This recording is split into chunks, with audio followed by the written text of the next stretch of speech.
Good afternoon, everybody, and a very warm welcome back to the channel. I hope you're all well, having a good weekend so far, and looking forward to what is another PMDG 737-700 preview stream today. Wow, Ashley, member for 12 months. Good afternoon to you. Thanks for your ongoing support. And hello to everyone else in the live chat as well. Already got 50 or so people watching. 44 likes already. Thank you, guys. Love it. Really appreciate all the support, and it's great to have you all on board with us. We're in the Virgin Blue 737-700 here at Brisbane, Australia, and we're going to be heading over to Adelaide. We've got the Brisbane and Adelaide city packs installed as well, thanks to Orbx. And once we get towards our takeoff today, we're going to launch our 15,000 subscriber giveaway as well. So it's great to have you all with us. Thank you to every one of you who is part of the channel, chooses to subscribe, watch the content. You know, it's all thanks to you guys that we're here now. We're using afternoon time dock, so we're a little bit behind. She looks good in the red, but of course, now Virgin Australia, as it's known, changed the livery, changed the call sign, changed the airline name as well. Let's dive straight in. We've got a bit of ground equipment around the aeroplane too to sort of go through and manage. And all we're on at the moment is a bit of ground power. If you are new to the channel, please do click that subscribe button down below while you're here.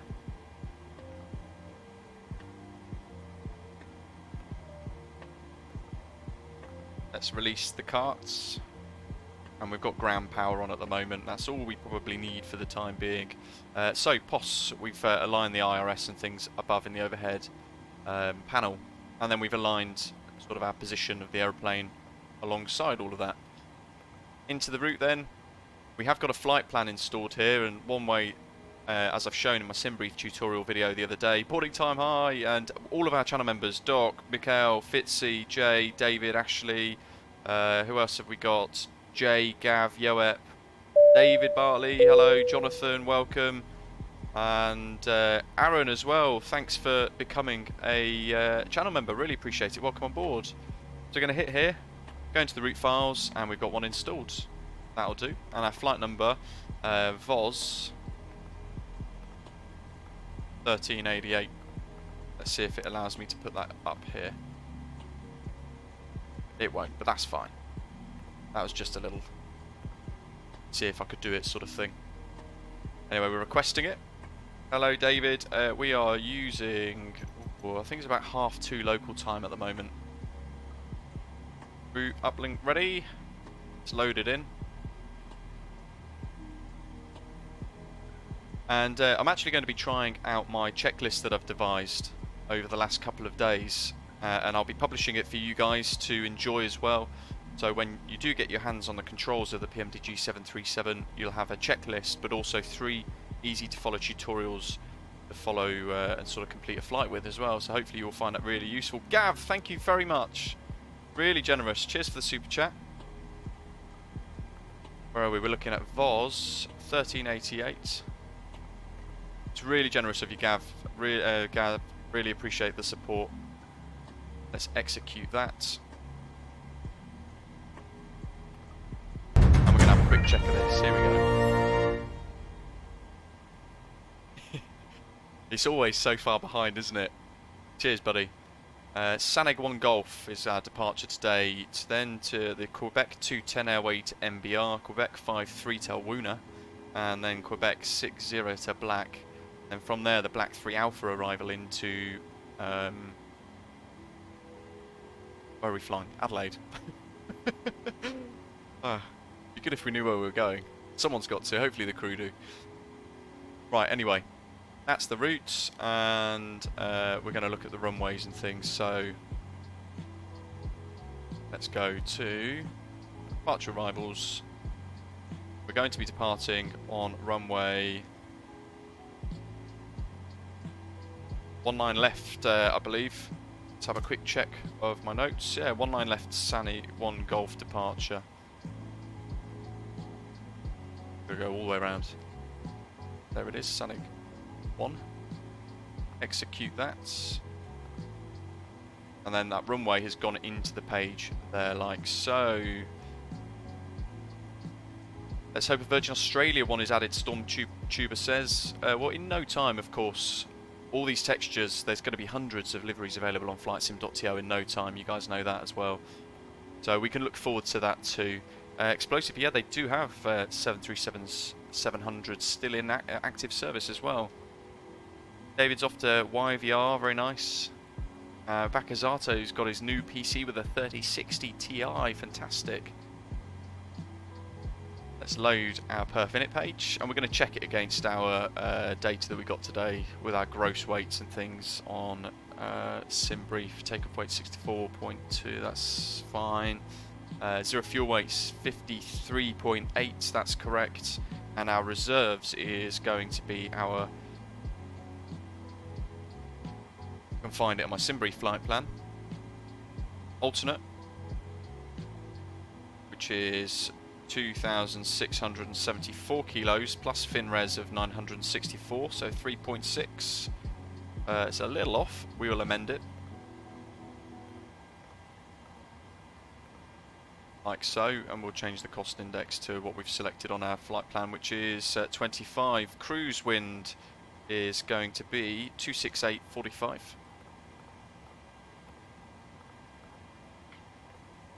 And our cruise, flight level 300, following the real world route that is operating on this route at the moment. Let's have a quick look at our departure. Transition altitude 10,000. Put that in. Another 0. In it goes. Execute that.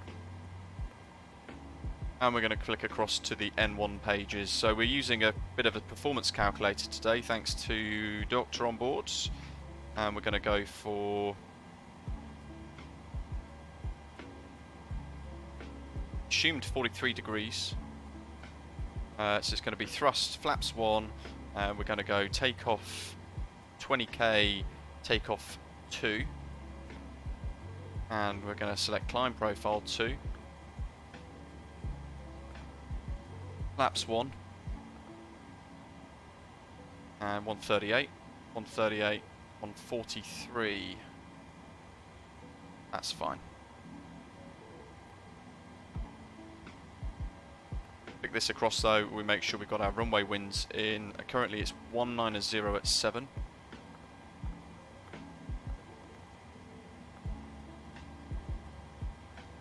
And we'll have 1,000 foot above ground level for thrust reduction.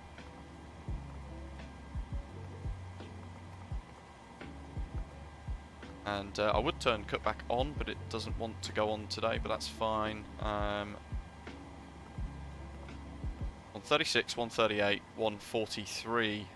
That'll do. Very nice. There's our centre of gravity. Trim 7.09. How is that in limits? Just about. That.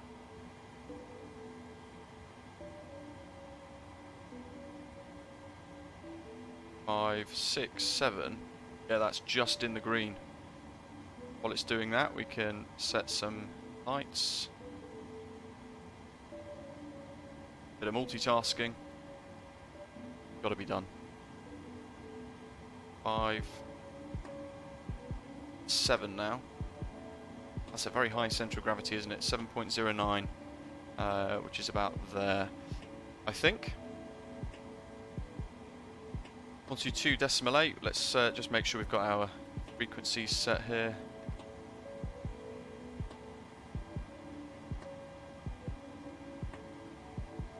So takeoff 1, takeoff page 2, index. So we've done position, got our route and our departure, got our takeoff page selected and complete, and our V-speeds calculated, and the performance page is done as well. In the legs, we're going to have a quick look through any discontinuities. There aren't any. We're going to check against the SID. Mancoon Crest, congrats on the 15k. Hello everybody, thank you very much. Welcome to all of you if you are tuning in. And Christian, hello, really well, thanks for asking. to pull my flight plan in from SimBrief onto VATSIM's network, of course, as well. We are flying on the VATSIM network today. And I will show you guys now a little bit of Navigraph.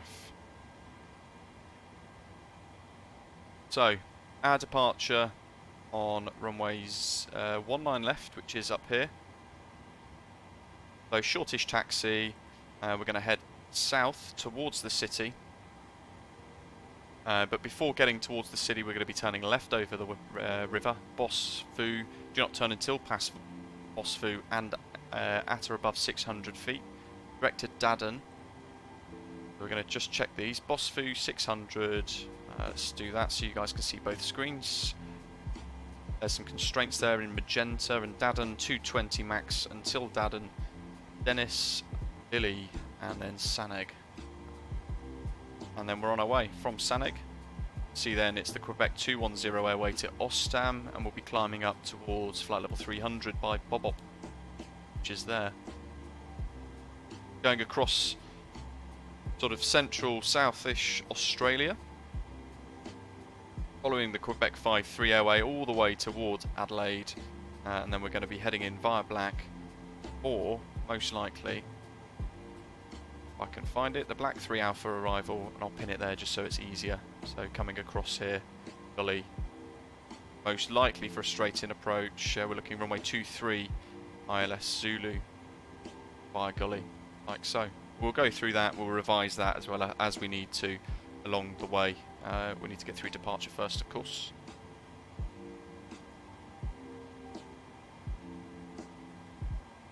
The charts or the checklists that I was on about look like this. So before start checks or pre-flight checks, we're going to make sure that the parking brake is on, battery standby power is on auto, it's up here. So battery on, guard down, standby power is auto, guard down. Emergency exit lights, auto, guard down. We've done these steps already, and the ground power is confirmed as connected as well with the bus tie. Lights as required, we've got position lights on steady. And what we can do at this point as well is, let's just continue through here. IRS set to nav, warning caution, fire tests and things. So I've done a couple throughout today, but we can turn all of the test modes on for the lights, make sure we've not got any bulbs and things that are blown all the way around the aeroplanes. Flight deck, checking pretty much all of the lights, including these down here. Very nice.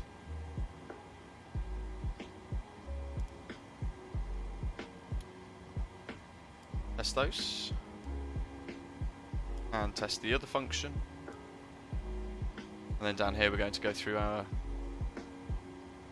test switches.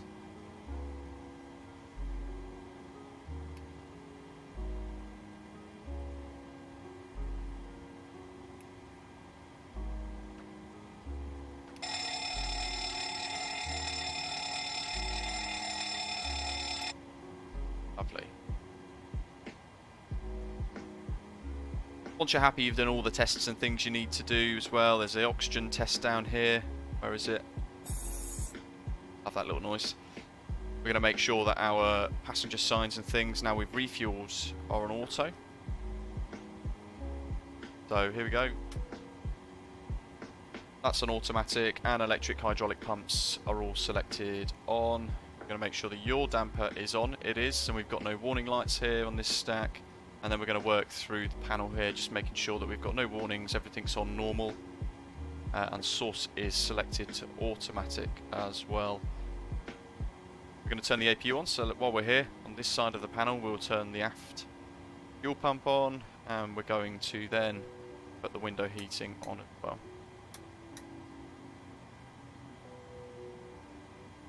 APU, start and bleed, so 1 click, 2 clicks to start the APU. We're going to watch the exhaust gas temperatures start to rise. A flight spotter saw your ad in Amsterdam scenery and saw you online in a 737. That's fantastic. Yeah, it's really nice actually. A little bit of scenery for those of us with Premium Deluxe. This checklist, by the way, that you can see at the bottom left of the screen, I will be sharing it with everybody as well, so hopefully that is something that you guys will find really useful, in addition to the 3 tutorials to get you through a full flight, covering all the basics. Depending on what mode you choose, you'll see where it says auto here for the sort of engine start switches, it might have off instead of auto. Sort of briefly talk about the differences there. There's the APU, it's fired up, its exhaust gas temperature is going back down to around 4,000. And we can now do the bus ties.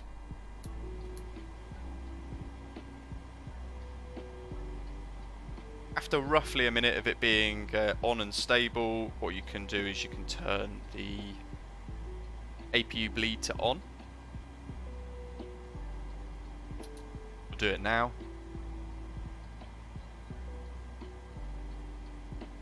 And we make sure the packs are on auto as well.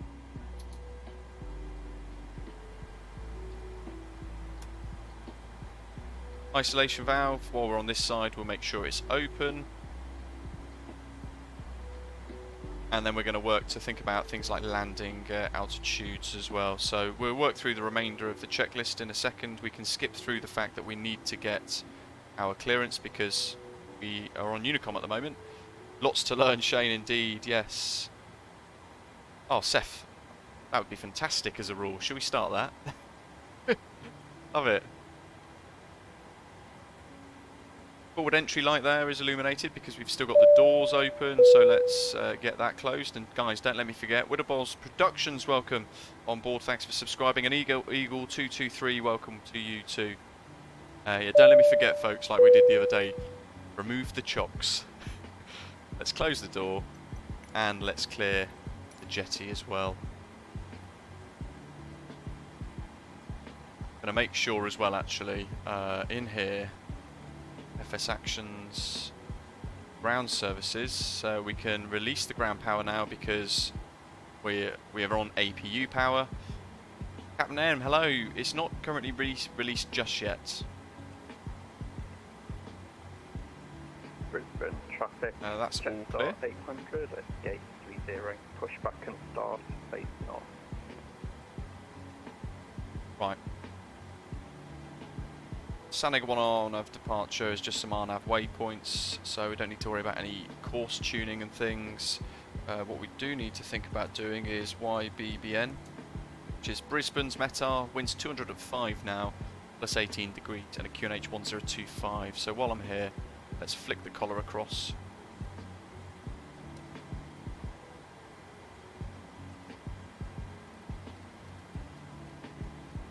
.025, like so.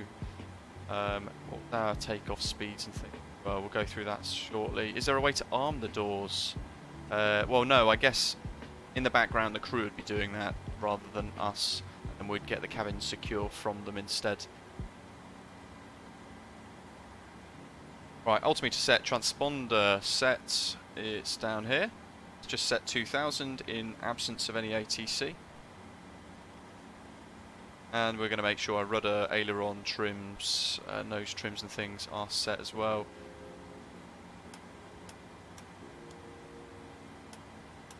Flight deck door animations, we make sure it is locked, and we've got the comms stack set as required as well. Takeoff data is set. Does the landing bug appear, Jens? No, you know what, I've not had that yet, touch wood. About 4 flights of it so far. Right, where's our takeoff data here? Index, takeoff, 53. Like so. Initial clearance for this departure is actually not charted, so we'll leave it, what is it set to? Well, we'll leave it to 10,000 at the time for the time being. That should be fine. Okay, next checks. Takeoff data set. Fueling, loading, boarding is completed. Cruise altitude, pressure panel set. Right, flight level 300 today. And our landing altitude, whilst we're up here as well. Airport elevation 20 feet. 50's the closest. Actually, 0's the closest. So in that instance, we're going to set 0 for this instead. Makes sense, I guess.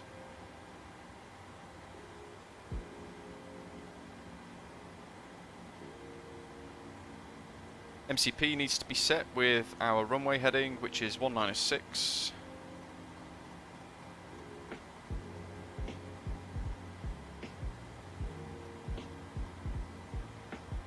All in the pre-takeoff stuff, really. So departure briefed and checked, we've done that. Flight directors can go to the on position, left and right. Jack Winkler, welcome aboard. So someone's asking how the giveaway works. Basically, once we're pushed back and things, we're going to trigger the Nightbot, which is going to manage today's giveaway. In effect, you've got to be a subscriber, agree to the terms and conditions, the link's in the description, and courtesy of Orbx, we're then going to be giving away 2 copies, or a copy to 2 winners of some new Orbx scenery of the winner's choice, which is very nice. Briefed. I know which way to push back here. I think we might go backwards.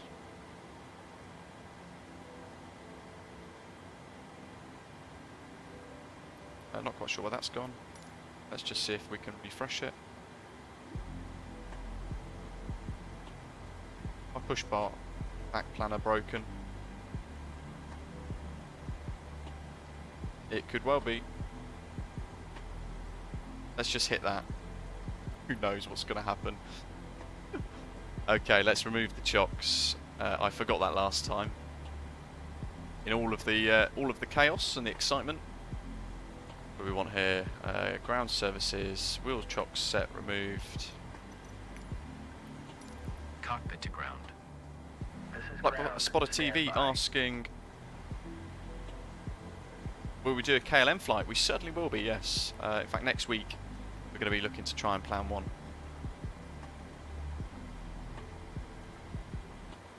Okay, flight directors are on, frequencies are set, doors closed, ground equipment's clear, chocks away, and now we're push and start. Let's get the anti-collision light on, like so.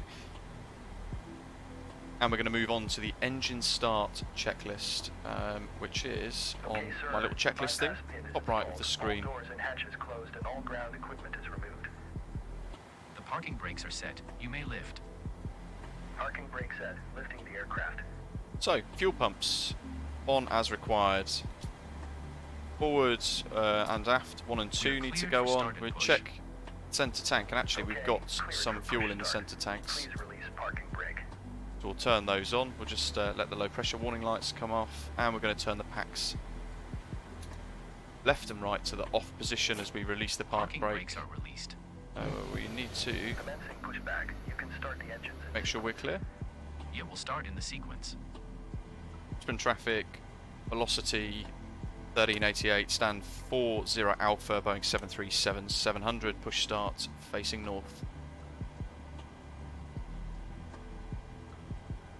Okay, packs are off. Ignition mode selector set to both, that's the centre of the 2 bits here, and we're going to then begin with engine start number 2, switch to ground. Going to monitor the N2 on the bottom display here. When it gets to about 25, we're going to add fuel to the engines and start. Runway 19 Alright. Via Charlie 3 Tango, Bravo, and hold short to Alpha 1, Brisbane.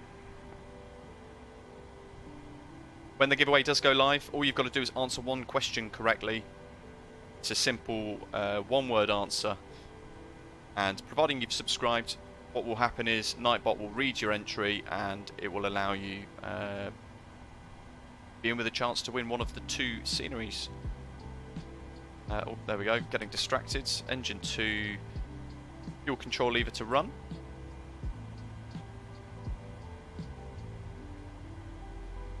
And just have a little look here to see where we're pushing. I don't really know where we're pushing, but I trust it's working at least.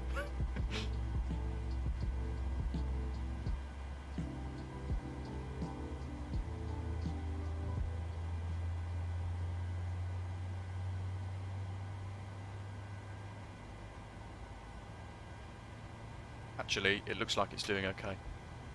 That's clicked, so let's go to engine 1 grounds. That's clicked back to auto for engine 2.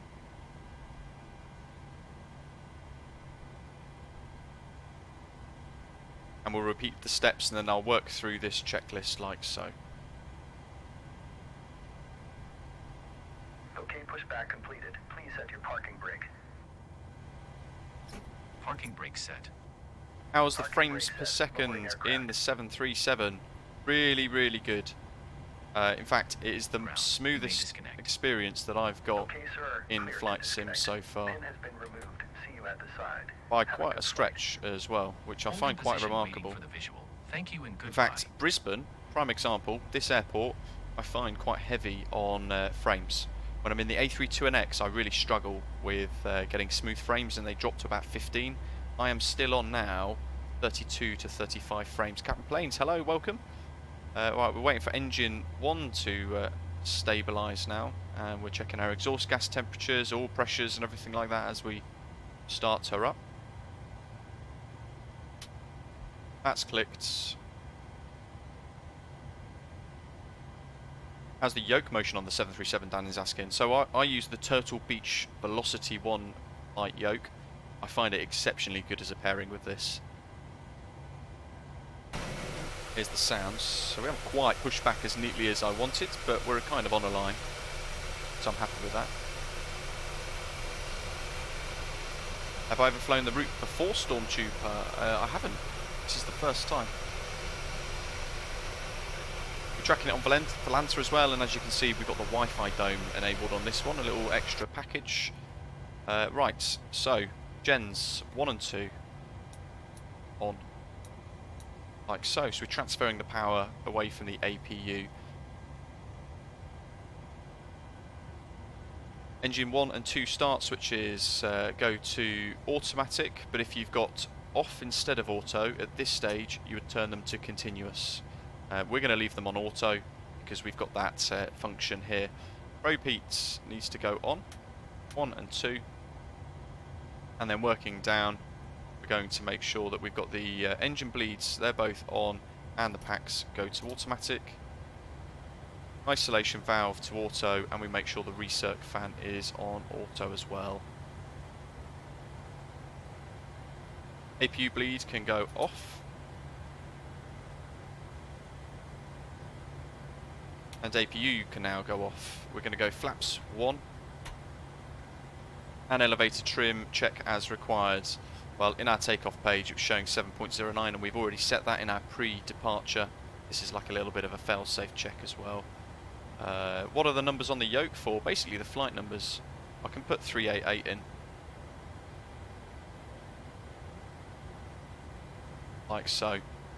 Flaps 1, that's sat, and we're green. Where are we on my checklist here? So flying controls, full and free.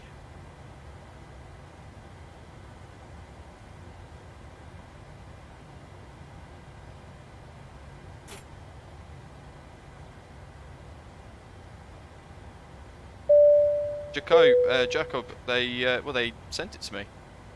Offered if I'd like to be part of sort of the preview stuff. Engine instruments checked, and we're going to clear that bottom screen by pressing Eng there. LNAV, VNAV armed as required. LNAV's armed. VNAV's armed. Auto throttle arm. And now we request taxi. So, Swamp, hello. We're going to go, oh good grief, what a taxi route. Not quite sure. What are we on here? Bullet Charlie. Twin traffic. Velocity 30 and 88, taxi to hold point, Alpha 1 runway 19 left via Charlie, Bravo 5 and Alpha. Traffic. Auto brake to RTO. Park brakes off and a little bit of power to get us rolling.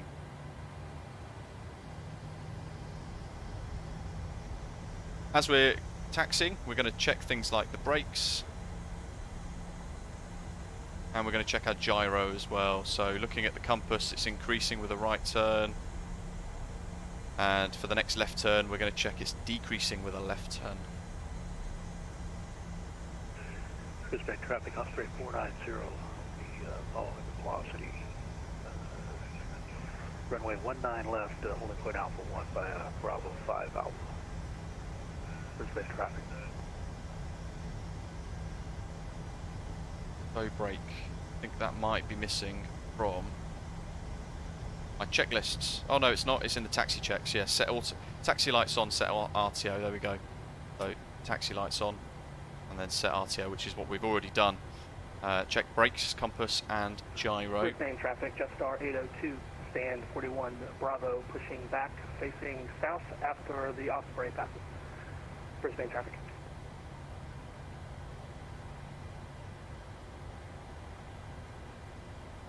How is the smoothness and the frames, Jan's asking, in comparison to the Aerosoft CRJ? That's a good question, actually. Really good. I mean, it performs better than the A32NX for me. So, yeah. I mean, this is actually the smoothest flight sim experience I've got with my system. To find out the spec, you can use the spec command in the live chat today. Seth says, I'm going to love the arrival into Adelaide.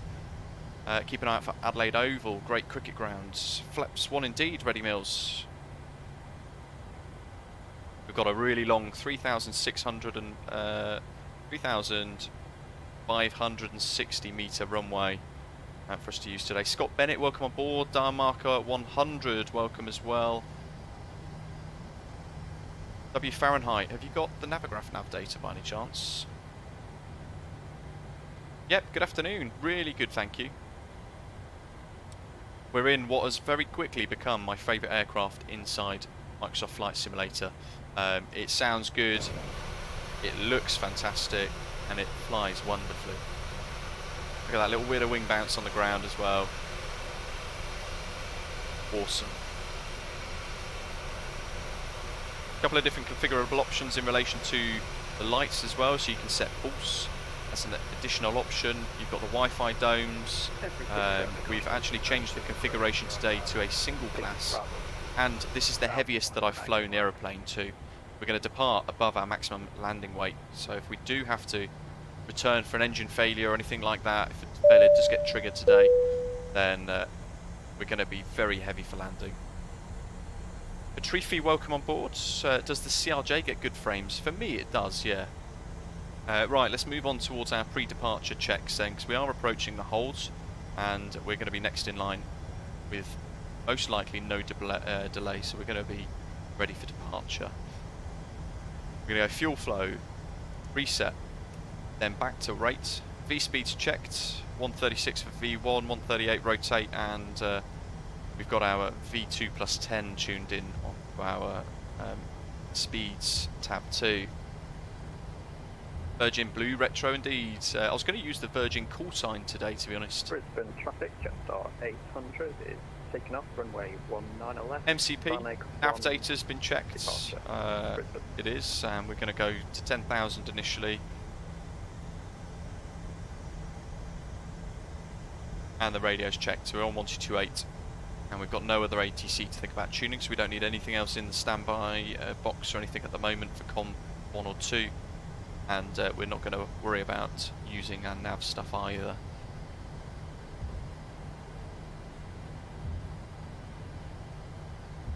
Custom views, I will release these on flightsim.to when the 737 does release as well. So all of these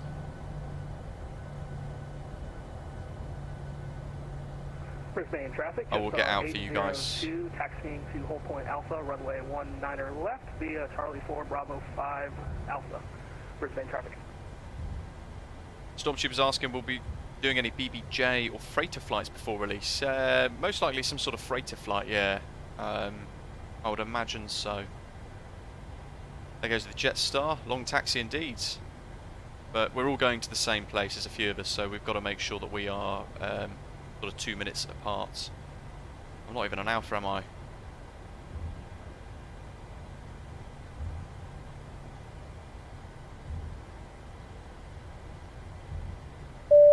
Get on alpha now.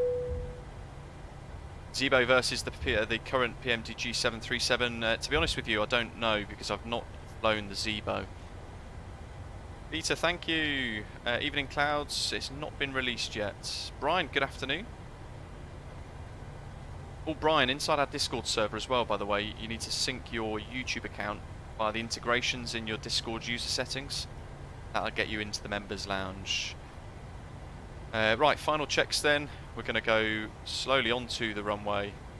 So we're going to go OS lights, strobe and steady.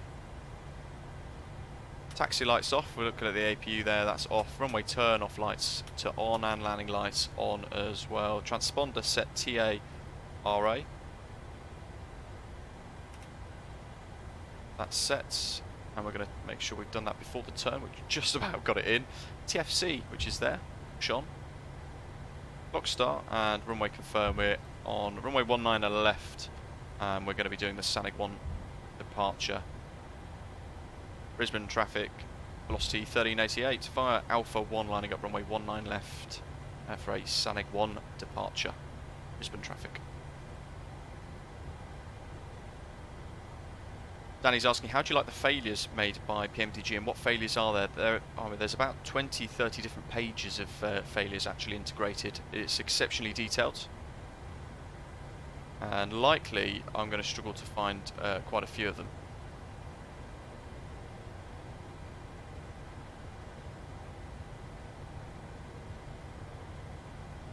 Brisbane traffic, jet start. You can move the yellow slider, yes. Climbing to flight level 320.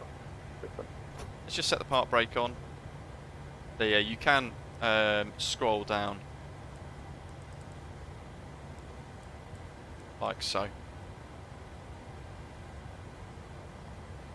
Okay.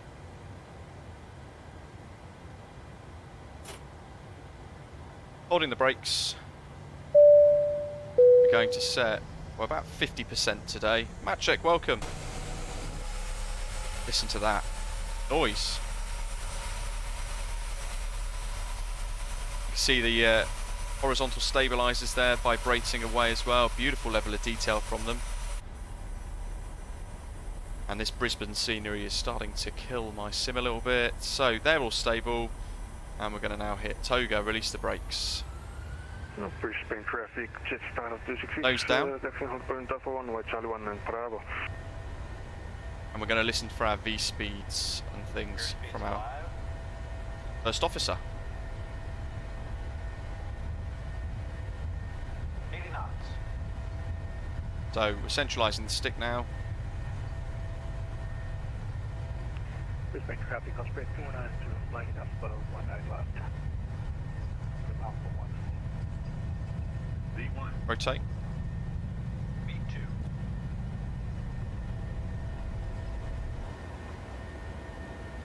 We're going to go 15 degrees. Gear up. We're going to trim for this climb, and we're going to now try and aim to follow the flight directors. And in fact, at this stage, I'm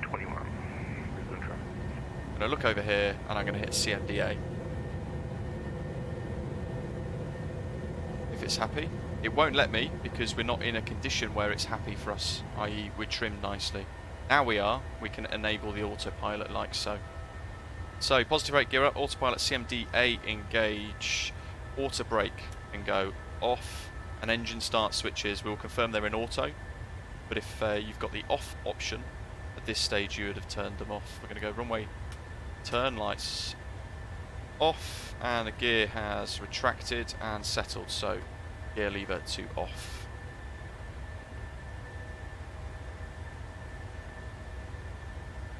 Flaps retract as appropriate is the next step. We're going to enjoy some of these wing views as we depart. Out of Brisbane. Tally ho, Jack. Right, folks, let's trigger the timer and we will start entries for today's giveaway. So as a reminder, it's free to enter, like they always are. Terms and conditions are in the link for today's live stream description. It's not endorsed by YouTube in any way, and we're sponsored today for the giveaway via Orbx, who are going to be giving away 2 copies of an Orbx made product of the winner's choice. We're going to draw 2 winners. To be in with a chance to win, all you've got to do is hit subscribe and then answer the question that's going to appear in the Nightbot for the live chat correctly.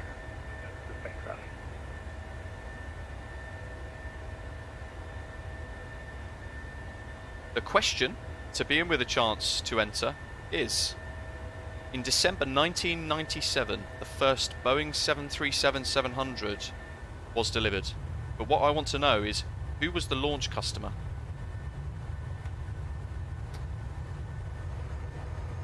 Brisbane traffic, just R802, lining up runway 19 left. That wing flex, a little bit of flat bounce as well. Beautiful. Oh, look at this. It's such a remarkably good aeroplane. Honestly, PMDG have done such a remarkable job of this. It looks great, flies wonderfully, sounds incredibly good. John, it is a little bit War and Peace, isn't it? So all you've got to do is answer once. Once you've got the answer put in, Nightbot will have understood it. Right, let's continue with these checks while you guys crack on. We've retracted the flaps and they're no green anymore, so we're looking at cabin pressurization up here, and the cabin is pressurizing nicely actually at a decent rate, and we can see there that it is pressurizing about 500 foot per minute or so at the moment. Look at the live chat, it's fantastic. Passing the transition altitude, which is 10,000, we're going to continue up on the MCP to flight level 300 now.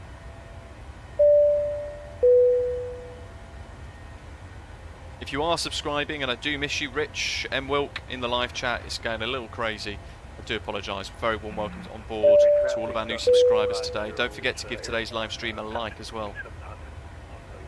We're going to climb through transition, so we're set standard pressure and the seatbelt signs and things as required. We've got it on auto. We can do a little ding to release the crew.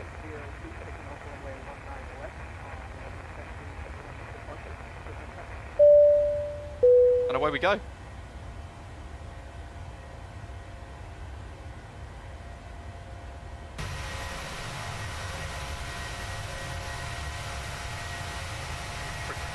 Tom's asking, does anyone know when the PMDG 737-700 will be released? We don't. Not yet anyway. We're hoping we might hear soon. Danny, no, this is the only question. So there will be 2 winners drawn from it. Look at this. Looks absolutely spectacular, doesn't it? Bright red.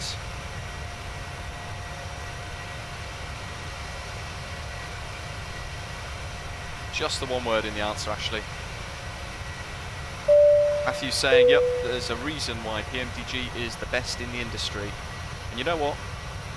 I guess that on this, for them, is effectively going to be their flagship Microsoft Flight Simulator product. And by God, it's very, very, very, very good.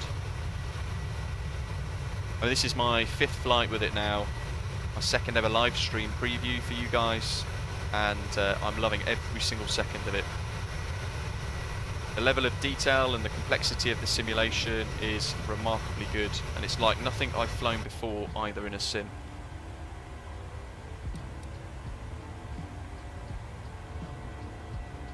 Let's see, what cabin views here have we got? Oh, there's a nice one. Aussie, there's no Qantas livery yet, but I'm sure it'll all be pretty, it'll be appearing pretty soon, won't it? At some point in the near future. Yoep, have a good day. 355 people watching so far. Welcome to you all. Hope you are enjoying it today. Do smash that like button as well. And the forums, the link to the PMDG forums is also in the live stream description today as well. So do check that out if you want to follow all the progress of the PMDG 737 development. If you're in the market for a new controller and you're not really sure what to get, because there are quite a lot of options as well at the moment, I can highly recommend the Turtle Beach Velocity 1 flight yoke and throttle system. It's really very, very, very good indeed, and it's quite a reasonable price too. Certainly a lot cheaper than the Thrustmaster Boeing setup too. I find that quite expensive probably for what it is. Mikhail, no updates since. First copies, this is the same one. W Fahrenheit, where did all the wibble about it being disappointed come from? I don't know. I know textures are a thing that people are complaining about, but for me it doesn't worry me at all because I know texture artists will have sorted it all out pretty quickly. Ooh, here we go. We're going to be speaking to Brisbane Centre. 1309.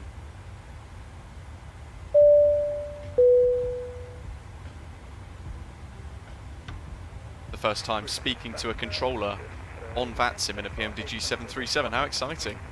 Slash a little bit worrying.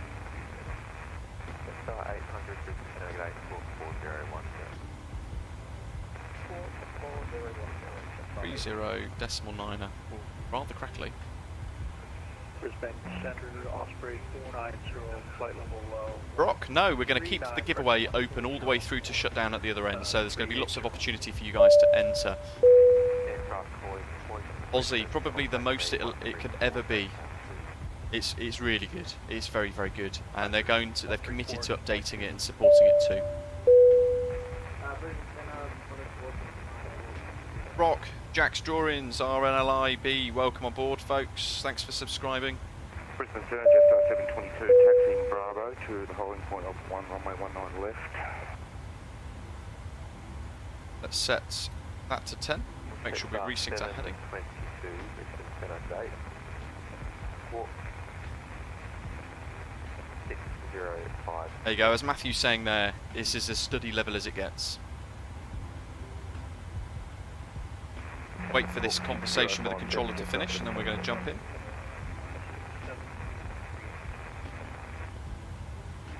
Bravo, Victor X-ray 490, Brisbane Centre gate, squawk 7251. Get me pen ready for the squawk code. Jetstar 800, climb at flight level 3. Night Shepherd saying, do you need to be around to claim? So basically you've got 24 hours to contact me on britishafgeek1@gmail.com or via direct message on Discord, via our Discord server, to claim it basically. Clear to flight level 320, clear fire 3 via Orbx for Brisbane Centre, good evening, velocity 1388, Boeing 737-700, climbing through flight level 224, inbound Ostam. Velocity 1388, Brisbane Centre g'day, squawk 3255, and you can contact me 134.2. Squawk 3255 and contact you 134.2, velocity 1388. Brisbane Centre, 469. 134, decimal 2. Correction, Melbourne Centre identified. Climb by SID flight level 340. 340, So we'll flick across. Good day, this is Jetstar 6 Charlie Mike with you on the ground at Brisbane. Requesting clearance to Adelaide, and we're also ready to push and start. 2. 5. Jetstar 6 Charlie Mike cleared to Adelaide via Saneg planned route. Saneg 1 departure, runway 19 left. Climb by SID 6000. Danny, when will the pickers be picked? Then basically when we get on the ground in Brisbane, I will hit the button and Nightbot will draw 2 of the winners for today, and it'll announce them in the live chats as well, and I'll announce the winner verbally too. Holding Alpha 119 left, just want to confirm my initial climb. Oh, hello. Bob. Jetstar 722, you cleared Found a the discontinuity Saneg 1 that I've not departure, runway spotted. 19 left. Oh no, we're good. Climb 6000. Just the draw. Runway 19 left, cleared for takeoff. Honestly, I can't tell you how good this aeroplane is, folks. EFB's not implemented just yet. It's going to come in the future. Brisbane Centre, Jetstar 266 at 7000. Jetstar 266, Brisbane Centre, g'day, squawk 4304. S. Yolo asking, do you have the ability to turn off the virtual engine lever position on the upper display unit? Yes, it's an option. Brisbane Centre, Jetstar 802, direct. Oh, Jonathan, I don't know the answer to that one. Ostam, passing flight level 170 for Bumpy. flight level 300. I'll show you how to turn that off in a second. We can do it on the fly. 4222. Squawk 4222 for Jetstar 802. 6 Charlie Mike, go ahead with reback. Jetstar 6 Charlie Mike, clear advise Panic, 1 Right. departure runway 19 I'll do it while we're in a gap here. 3636 and departure frequency 124.2. Jetstar 6 Charlie Mike. Also ready for push start, Jetstar 6 Charlie Mike. What do we do? Jetstar 6 Charlie Mike, information alpha, push approved. Push approved, 6 Charlie Mike. Brisbane Center, g'day, velocity 1388. Velocity 1388, Brisbane Center, g'day. Right. So, it's in displays. And what you want to look for, you've got to try and find it. There's 9 pages just for this. It's Velocity brilliant. 1388, you cleared to Adelaide via Austin, planned route. Climb flight level 300. Cleared Adelaide via planned route at Ostam, climb flight level 300, velocity 1388. Bravo, Victor X-ray 490. Back up ESD, show next up Cleared constraints to via cross Adelaide via lines, Austin, planned other route. traffic, Climb flight level 380. high vibration alerts, where is it? Roger, climb flight level 380 on the planned route at Osprey 490. Movement center, velocity 1345, requesting descent. Velocity 1345, descend flight level 250. Control service terminates, frequency change approved. G'day. Descending flight level 250. Equipment. Velocity 1345. What have we got? Wings level, allowed deny. It's in here Control somewhere. service terminated, frequency change approved. Frequency change approved. Change approved. Velocity 1345. Jetstar 6 Charlie Mike, ready for taxi. Jetstar 6 Charlie Mike, taxi Charlie 6, Bravo 3, Alpha 3, hold short, 19 left. Taxi 26 Bravo. You know what? I Bravo can't 3, actually remember where it is. It's in here somewhere, but you can change the position of the throttle as well. You can change those display settings and things too. Ozzy saying, honest thought here, is it worth buying? Absolutely. If you want, you know, the most complex, most incredibly well simulated airplane that's currently available inside Microsoft Flight Simulator, created by who are effectively the best, and bearing in mind that they have committed to support, ongoing support for 24 weeks, plus a whole host of other model options and things coming soon. This is very, very good. Yeah. You know what I forgot through 10,000 in all of the excitement? Landing lights. They're off now. We had the LED option, as you can see. Jetstar 802, clear to Adelaide via Austin, planned route, climb flight 300. 737-800 is going to be fantastic as well, Tom. Anthony's asking, does it descend by itself, or is VNAV not implemented completely yet as per sim limitations? So there aren't any sim limitations in relation to it. It's more, I guess, what the developers can achieve through the use of the SDK. This will descend with you very nicely on VNAV, so yeah, that I can say quite happily. It does descend by itself, Anthony, yeah, and VNAV works really nicely too, including predicted descent paths and a few other things too. Commentator says we're going to be loving it regardless, absolutely. Is it a bit of a conga line on VATSIM, is it?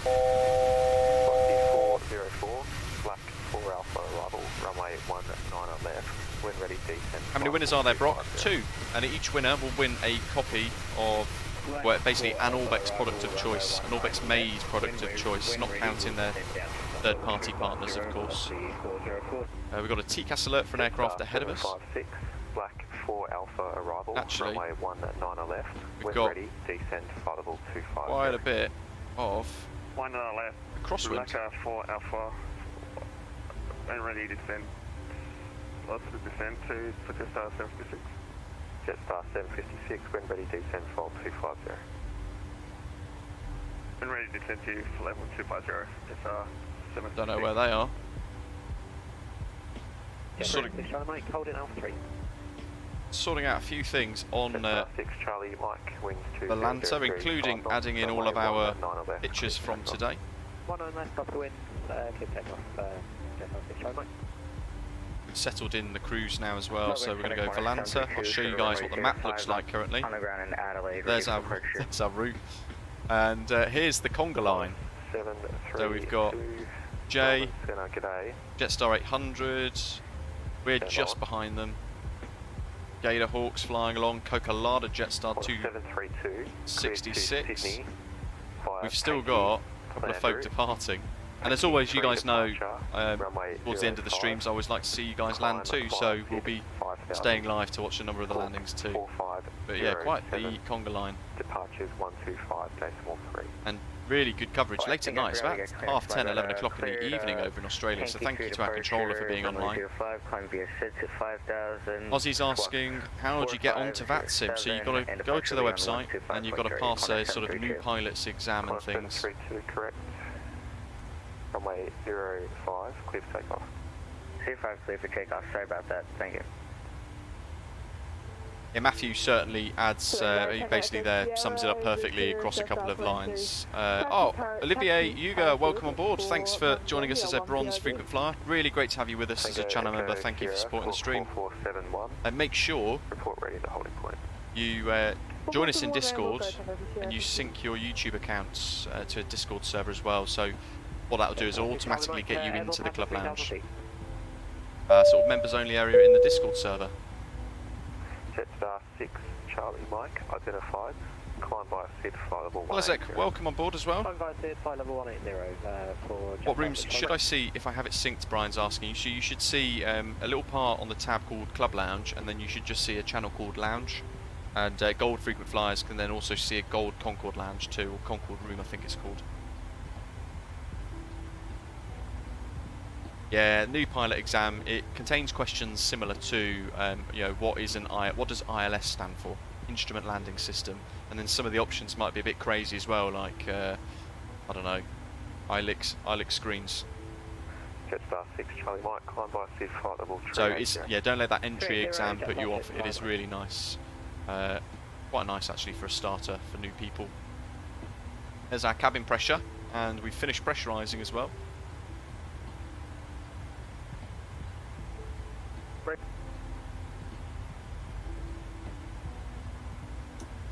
Gen 1.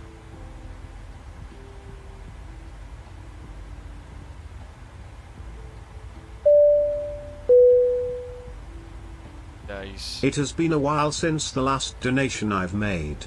So here we go again. Keep up with all those excellent quality videos you're giving us. Cheers, mate.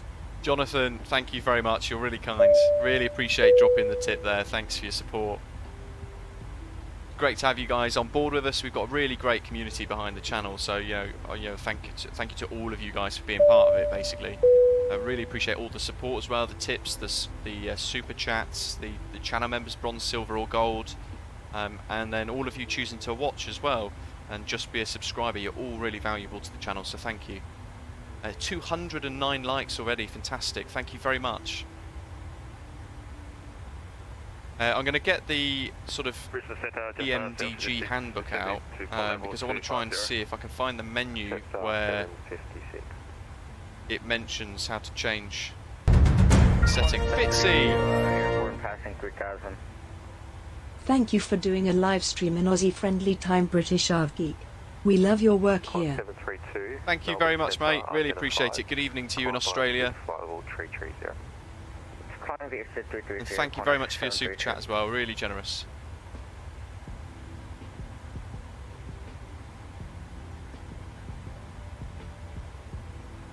Is it under options and simulation? Perhaps it is. Maintenance failures, user interface options. Ah yes, this is going to be where it is, I think. Standby barrow, lock course, autopilot engagement. Yes, here we go. Right. So someone was asking earlier about how do you get rid of these sort of like simulated or sort of displayed thrust control positions. So all you've got to do is, let's see here, PMDG setup, options, simulation,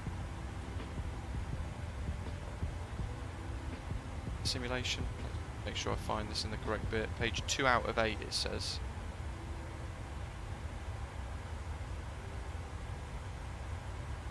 Yes, there we go. Show thrust lever position. So you can change that to no. Jetstar 800, When moving. contact me 130, Decimal And no. Oh, there we go, and it's gone. 130, We'll leave it on no. Jetstar 800. For those of you who are going to turn auto thrust off, say for example on final approach, and you want to avoid that surge because you're moving your throttle to be roughly in line with the N1 settings, you can turn that to on and you can see roughly where you need your throttle to be, so little tip for you. There's the giveaway question in the live chat again.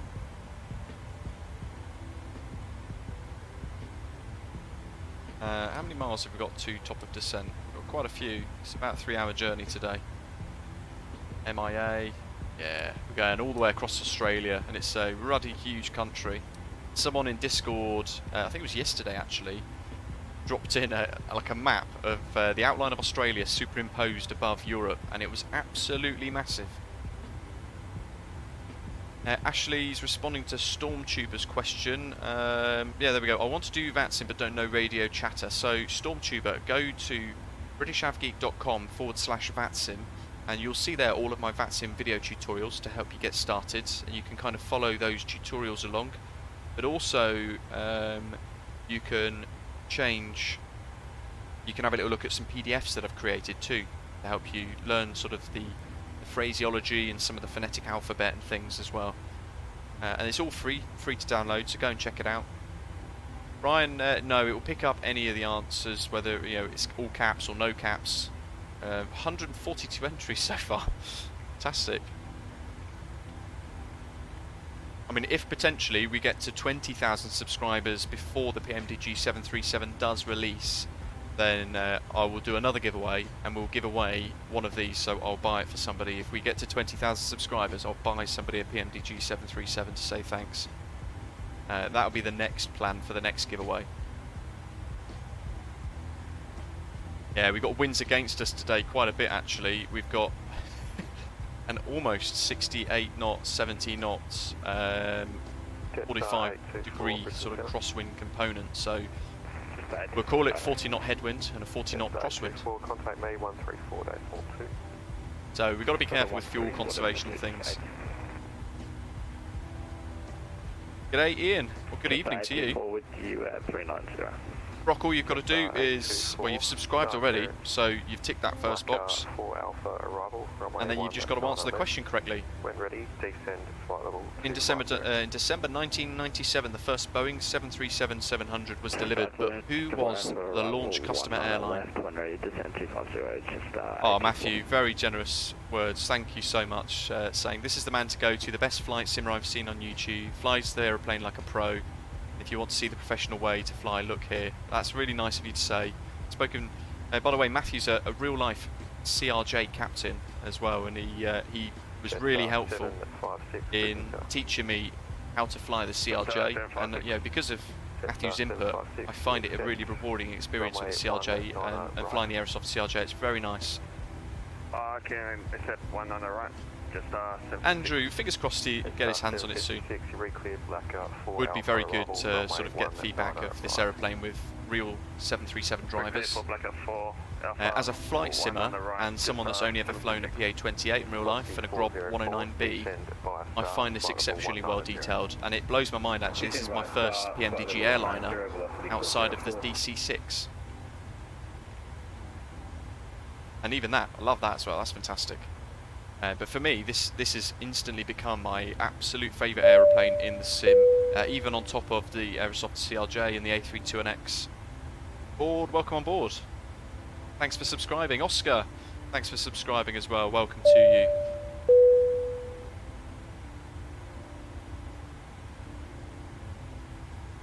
Yeah, just the one answer, folks. If you've answered once already and it's the correct answer, guy, then you've already got an entry. If you answer too many times, Nightbot will remove your entry. Try not to spam it. If our descent's going to be starting shortly. Right, let's show you guys. 54. Outside my airspace. This is the sort of summarised Boeing 737-700 normal procedure checklist that I've sort of created, and it's sort of to do with my virtual airline, if you like, or the community airline that we like to fly on, called Osprey Airways. And all it is all of the procedures set into sort of relevant areas, sort of auto brake there, set RTO, checking your compass, pre-departure checks at the hold, Tango Echo takeoff run, and then it goes into page 2, which covers after takeoff, passing transition altitude, passing through 10,000 feet, cleared Mount Gambier, and as well then moving in towards descent, approach, after landing, and then finally shut down as well at the end. So just 2 pages, hopefully a really nice, easy to follow set of checklists for you guys that I've got ready, and it will be available to download for free. In addition to, that'll be on the website as well, britishavgeek.com.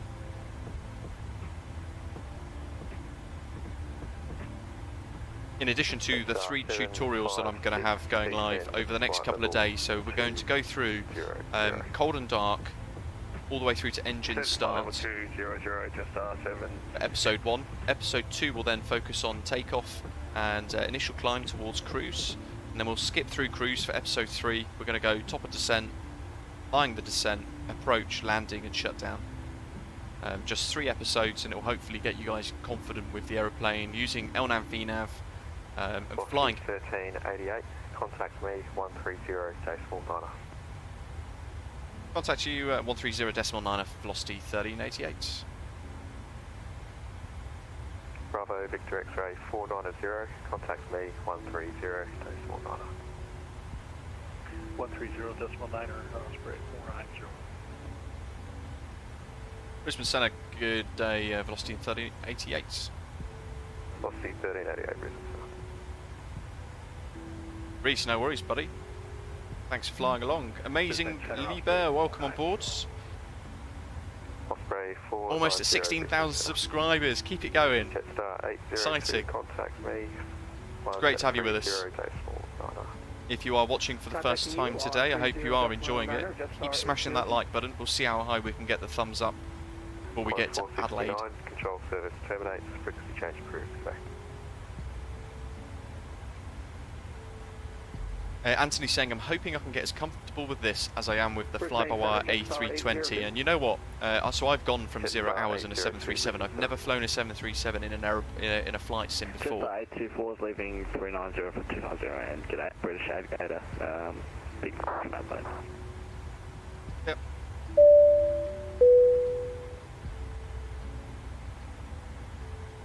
Ethan, you can just put just the one word.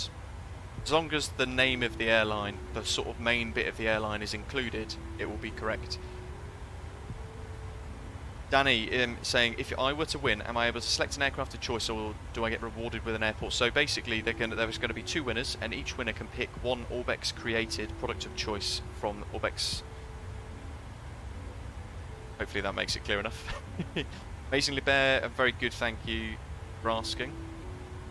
I was just talking about something and I've completely forgotten about it. There we go, Anthony's question about hoping you can get comfortable with it like the A32NX. So, this was the first time I've ever flown a 737 inside Microsoft Flight Simulator, and indeed any other simulator as well. I've never flown one before, so I had that same query too, thinking, oh, am I going to be able to learn this? There's a lot more manual sort of stuff to it because it's a Boeing.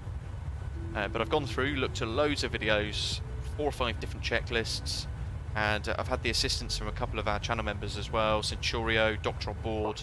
404, descend flight level 1 tree. And you know, it's a bit of a steep learning curve, or a bit of a jump compared to an Airbus, but yeah, you know what, nothing that you're not going to be able to overcome, so yeah, you're going to be absolutely fine. And I'm hoping my 3 tutorials and the checklist that I've generated will be able to help you speed up that process of learning it as well. Yep. Jep's asking, if I fly with your group, is it always on VATSIM? Most of the time, yeah. Aaron's saying, how do you use the extra throttle controls on the Turtle Beach throttle? So if I fly, at the minute I'm just using throttle 1 and 2. 3 and 4 aren't doing anything, but they're there, so if I do fly, say for example, the Salty Simulations 747, and I've got 4 engines, so even the BAE 146, I've got 4 engine throttle controls there too. In fact, somebody was asking about the BAE 146. Ready for copy. Boozer Brandy was asking, have you heard any more about the BAE 146? Have you heard anything about them adding an SMS? That was the only thing that wasn't previewed. So there's a new build coming very soon, and we'll be then previewing that as well. We're continuing our previews of it as well, actually. Yeah, they're making very good progress still, and certainly they are looking to add the FMS as well. Amazingly Bear, no worries buddy, have a good one. Predalien 23, welcome on board. 1903 saying cabin altitude is something I always forget. In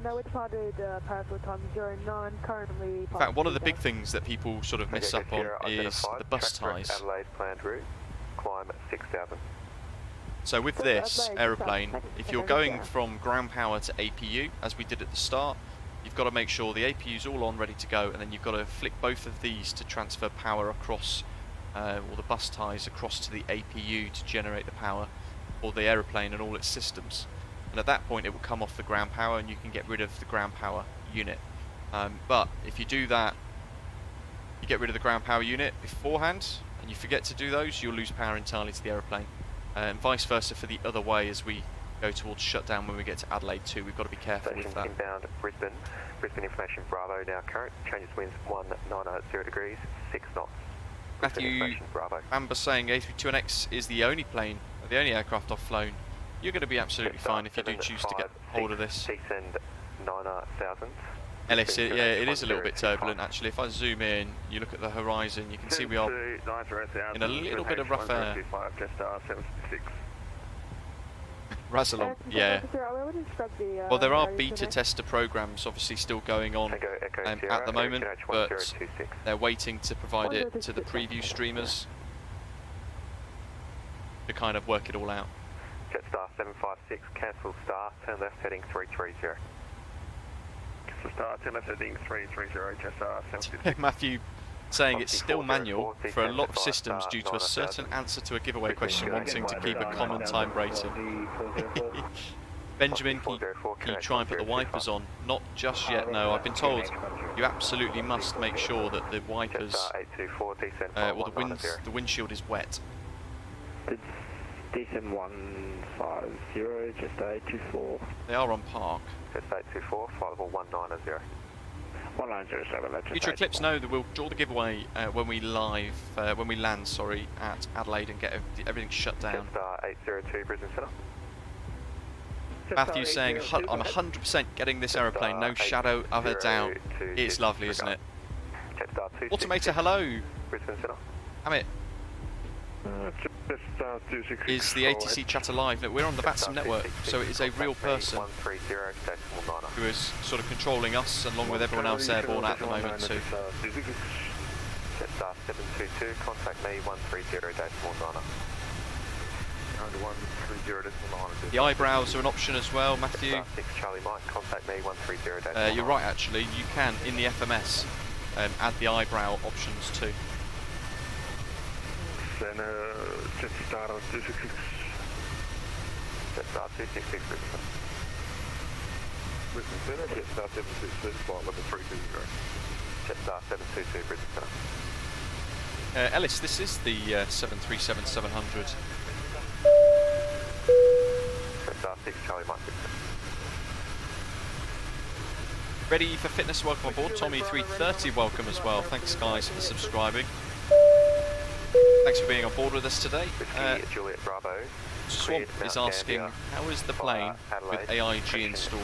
It's a bit of a frames kicker with the A321X. As I was saying before as we departed today, effectively, this is the smoothest sim experience I've got.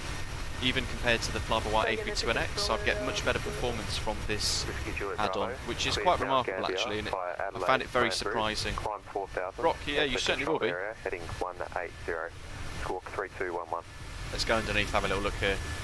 Oh, there's contrails as well. Have a look at that. There's a screenshot for you. All of the screenshots will go on Discord as well. Jetstar 756, descend 7000. Turn left heading 310. This is the heaviest I've flown this as well, by the way. Heading 310, Jetstar 756. We are full on passengers. 404, descend via star 6000. And we are full on, almost full on cargo actually as well. We're a couple of, star 824. only about a ton or so below maximum takeoff weight today. With the wing and things. Aaron, yeah, the wind shake's fantastic. We are in a little bit of low cloud, very high altitude cloud actually. You can see here, if we sort of take this view, you can see the line of the horizon here going through the aeroplane. Sathira, hello, welcome. Gold Frequent Flyer, thank you for all of your ongoing support. You've been with us for 14 months now, that's fantastic. Rolex. Fantastic. It's great, isn't it? Look how fantastic it looks. It would be nice to see this in a new Virgin Australia livery as well. Ashley's loving it. It looks like it's sitting in the sky really nicely. Ready for fitness, what is your input about the engine sounds compared from previous versions? Wonderful. In fact, if you missed the departure, rewind to just before we hit Togo and you can hear the engine spool up a little bit. That. Whiskey Juliet Bravo, Melbourne Centre identified. Brasilum's flying the DC-6 to Brussels. Beautiful scenery. Aerosoft Brussels.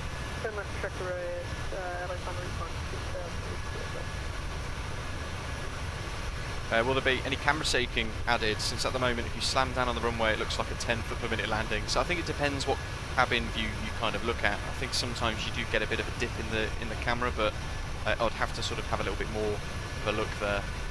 Slively was asking where can we find the checklist, so it's going to end up on the website, and then I'll share it with you guys nearer to release. From next week I've got a couple of tutorial videos for this aeroplane going live, covering the whole flight from engine start, or cold and dark in fact, all the way through to shutdown on the other side.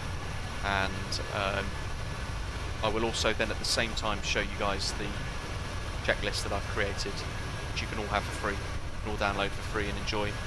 Jetstar 824, descend via star 9000, Brisbane QNH 1025. The window cover's always down. I've not checked prior to arrival actually, but yeah, they're down at the moment, which is quite nice, gives you a little bit more of a look. 6, descend 5000. Alec, hello, welcome. Descend 5000, Jetstar 7. What was the takeoff weight? Ooh, there's a good question. Takeoff weight 64.2 tons. Jetstar 756, descend. And our max was 69.8.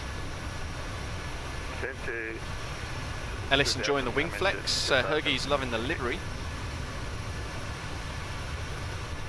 ProLink's asking when is the release. We don't know yet. Rakon, thank you for your coverage. Looking forward to it. Some words of improving outside textures. So, yes, as you're saying there, Flying Fabio was showing them over on Twitch as well, saying that they're lacking behind the supreme standards. Effectively, I don't mind the textures. I know the engines can be a little bit low res and stuff like that, but they have said that they're going to be updating them soon as well, and they will update them pre-release. Let's go to the other side of the aeroplane. But we have flightsim.to as well. Oh, look at that bank angle. Foxy 404, descend via star 4000. Descend via star 4000, velocity 404.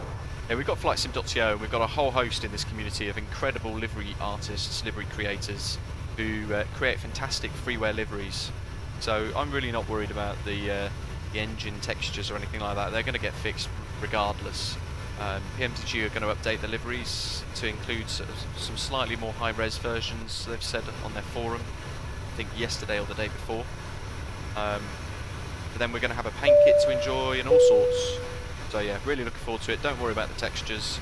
That's a at the moment it's an external thing which we can see, but have faith and confidence in the fact that we've got a remarkable community that are going to paint hundreds of incredible airline related liveries and all sorts, all the different versions of this plane when it does drop. So yeah, look forward to that. Don't worry about the textures.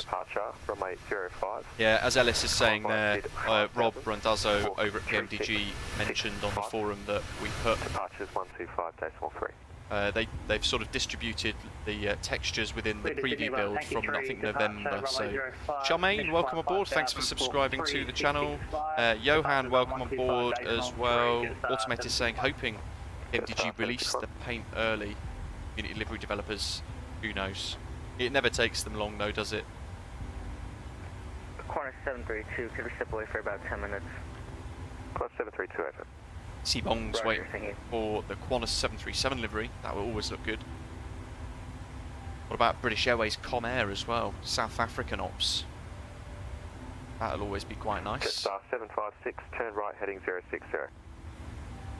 MHM, loving the wing flex, looks realistic. Yeah, I think so. You can see it bounce on the ground as well when I at the moment work at Heathrow airside, and we get a couple of the 737s go past, some of the Max 8s and things as well with lots, and you can see the sort of stumpy heavy wings bouncing away, and it does look quite realistic the way it manoeuvres and bounces on the ground.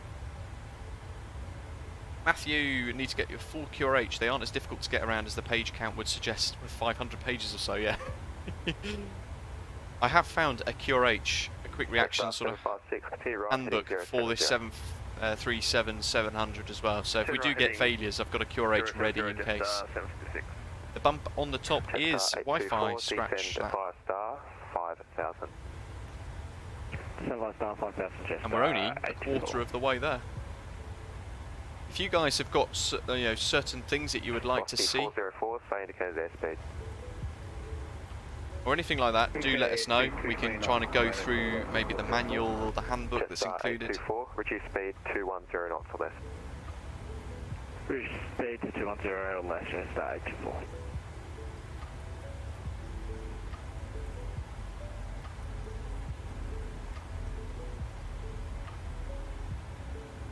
Harry Evans, good evening to you in Australia. Boarding time, can't talk about my work sadly. That's one thing I can't 404 from Betso, cleared ILS runway 19 left, report established. So he's about 40 miles ahead still. Need to make sure we've done a bit of a right turn now, make sure we realign that in line with our heading. And you can see there the crosswind. So our heading is where the bug goes, that dashed magenta line, and that little triangle there is our aircraft heading, which is where the nose is pointing.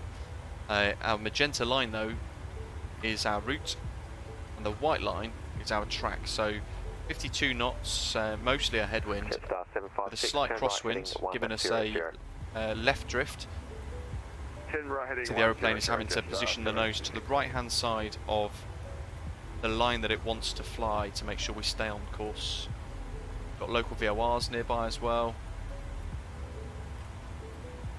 and we can use airports. See certain airports with good ranges too. Mikhail's asking, are we getting the Osprey and Osprey World Cargo liveries, perhaps even an Osprey Executive livery for the PMDG 737? We are indeed. Taxi's on standby, ready to go.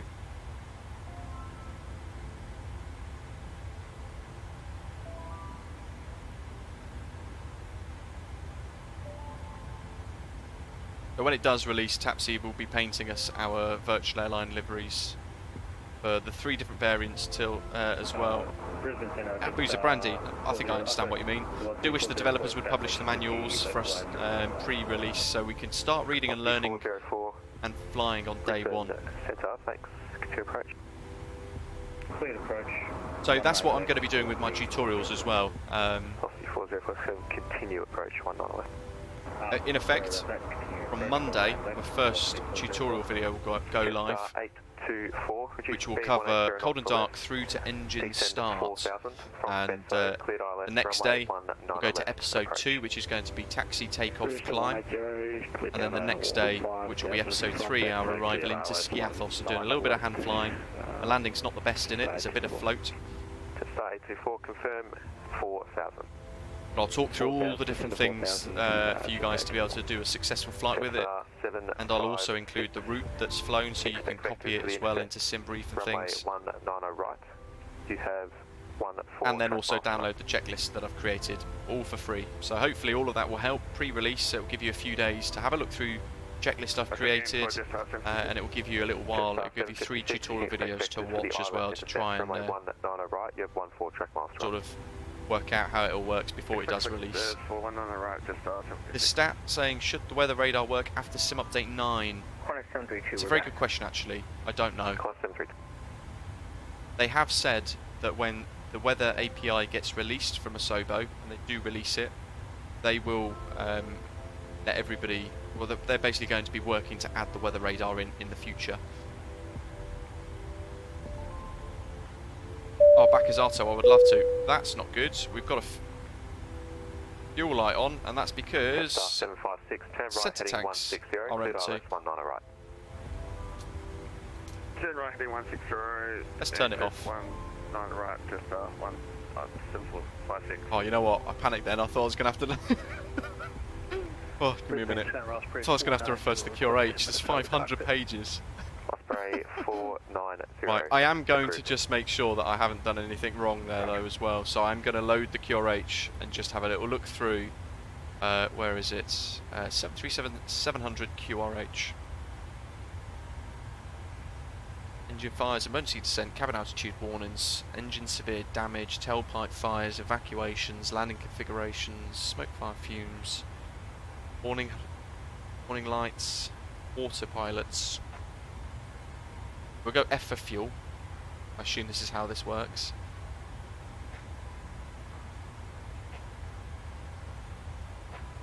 What did we get? We got a master caution, didn't we?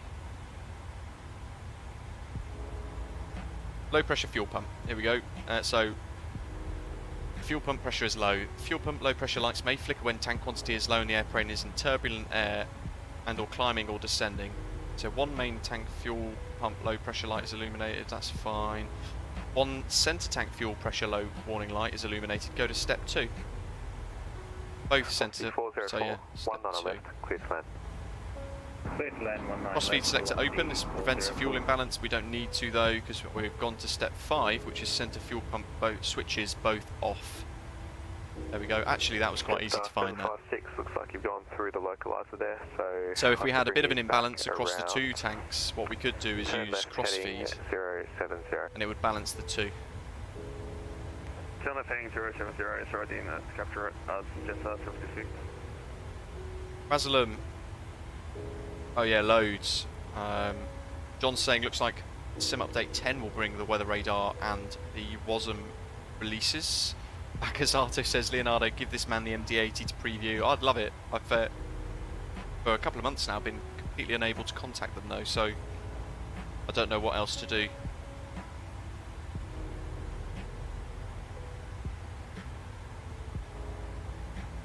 Just 824's establishment likewise on 19 left. That's 8240, approach 1 mile left, number 2. Someone was asking to look at the cabin. Good approach, 19 left, number 2, just 824.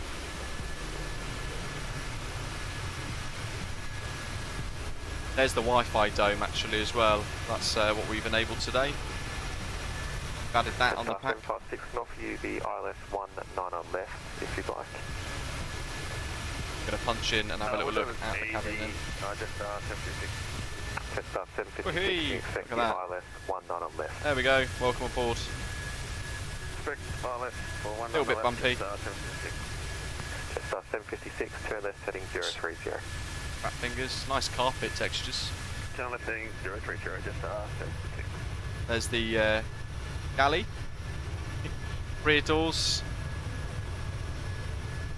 The toilets for those really rough landings. And here as well you can then see all the way through to the flight deck. Really good. Velocity 404, thanks. Taxi Alpha 6. Alpha. XG, hello. Alpha 6 Alpha and Standard Detroit. Thank you very much. There we are. Not having one. There's the cabin. Yeah. Very nice interior.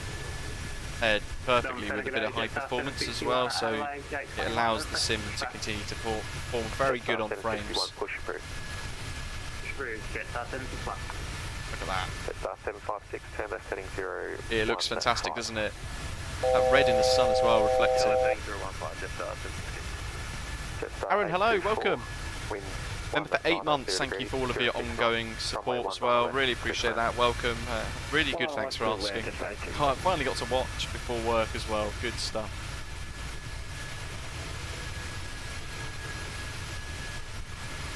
There's a little screenshot right there for Volanta. See us flying along as well, giving a little nod to the camera crew.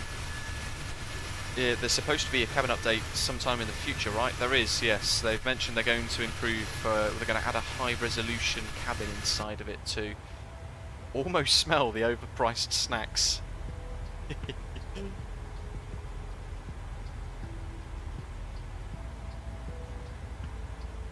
The dome Wi-Fi is satellite, there we go, yeah. 100, contact me 125.3. Do more photographs, or I say 125.03, photographs because it's 800. such a nice bit of detail on the aeroplane for the model and things. But yeah, two more screenshots added to Volanta for today's flight.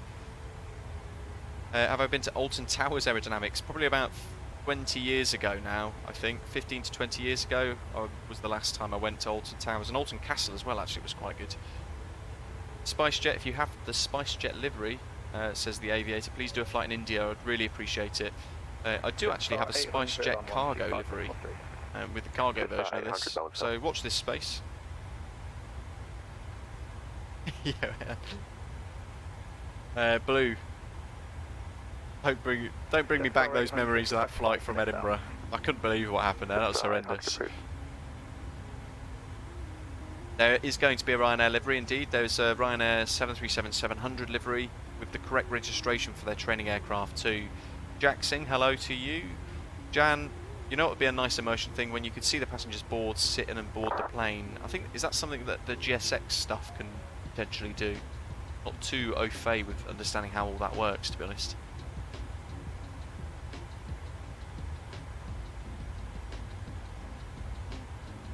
You can configure the sat dome as well. There's two options, or you can just turn it off. There's Nighthawk saying there are 10 plus aircraft flying. 756, turn left heading 270. Our flight plan on Volanta. That's awesome. Nice little train. Left heading 270. Centurio, hello. William, hello buddy. Hope you're okay. Centurio, thanks as well for your tips and your help sorting out the little tweaks with the checklist. Hopefully you like the final result. Unless I've missed something else out.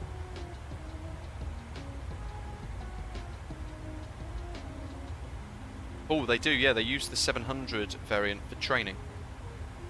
How are we doing here? 51 knot headwind, wow. Slow us down a little bit, but it means more time for you guys to enjoy the 737-700. Let's get that little cabin view there, love it. Rack on, hello.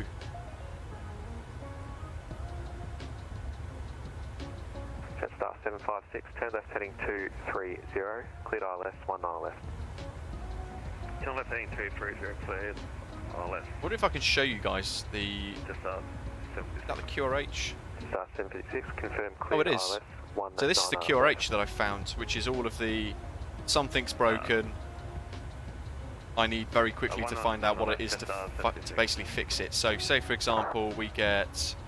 oh, these are the big ones here, quick action index.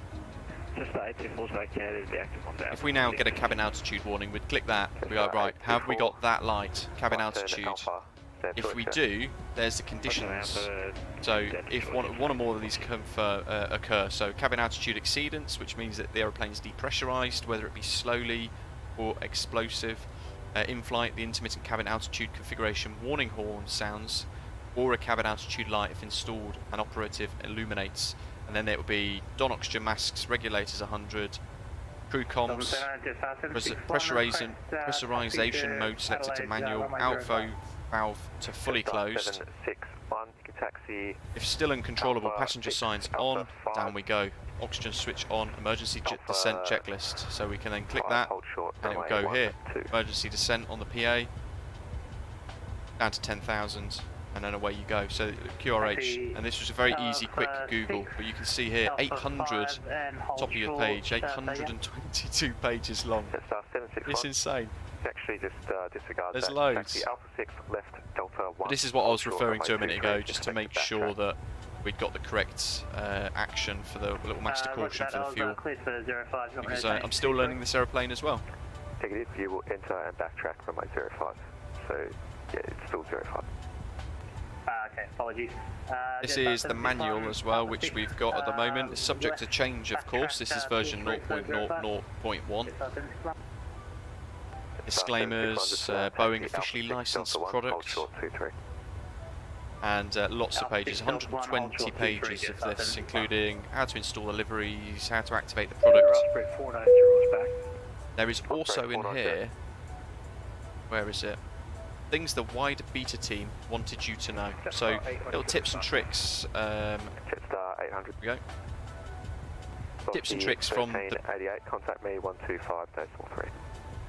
125 decimal tree for velocity 1388. 5.3. So it gives you little tips like LED style lights, the landing lights and taxi lights are integrated into the wing routes, and the light is not present on the nose gear structure. 19 left, clear to land. Little nice sort of things like that. 19 left to the land, Jetstar 766. 1253.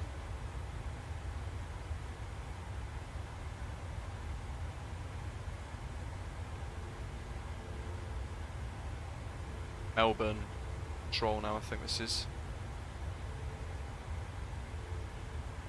I think it still shows as Brisbane Centre though. Brisbane, hello again, velocity 1388. Velocity 1388, Melbourne Centre. Melbourne Centre, hello. Whoops. John. 802, contact me. Good afternoon. Looks like a smart scheme you've got there, Captain. Reminds me of the Belgian Virgin Express 737-300s we used to see in the early 2000s. Wow, yeah, actually, you're not far off wrong there, are you? God, that's going back a long time, though.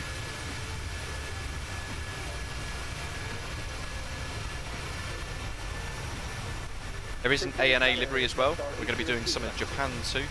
Next stream Centurio tomorrow, and then after that be the weekend after. I think. Looking at my work, thinking about my work schedule, might be able to do one midweek or a night shift as well. We'll try and squeeze one in. We'll be once I get my hands on. 1388 Melbourne Centre. Last message, Velocity 1388. Velocity 1388. Can you accept file 320 or file 340? Flight level 320 is fine, velocity 1388. Velocity 1388, climb file 320. Flight level 320, velocity 1388. Sounds like we could be working to overtake somebody. Right, anyway, let's get a level change.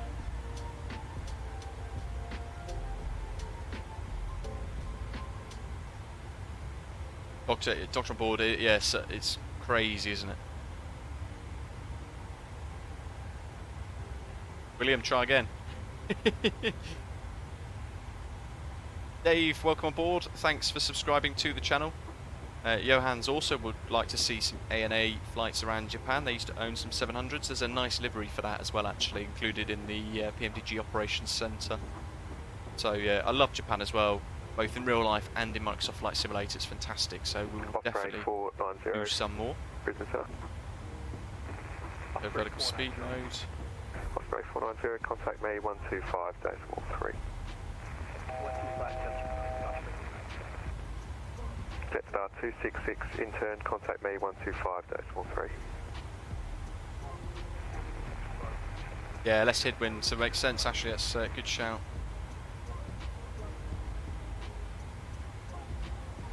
Osprey 490, 125.3. Osprey 490, Melbourne Centre. William, yeah. We'll take it, we'll believe you. Take it. MPS Gaming, good afternoon. So, what do you like?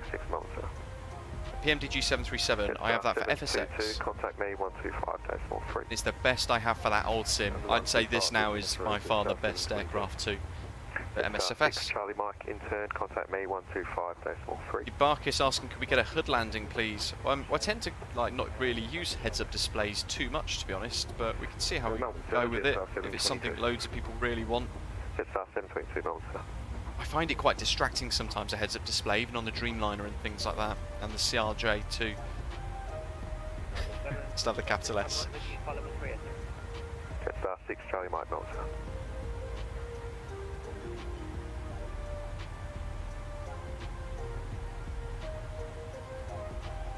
Yeah, I'm hoping when we get towards Adelaide, we're going to have a bit more of an evening approach, and we might see some of the night lighting on board the flight deck too. Yeah, flight 340 is okay. Johan, beautiful route. Nice short route as well. Climb amended 1234. Philip, good evening. How are you? 340, just sorry, 800. Takiko wants to hear the terrain pull-up sounds, the GPWS warning sounds. Here you go then, let's test the system. I know we would have done it on the ground, but... In fact, I wonder if it's going to let us.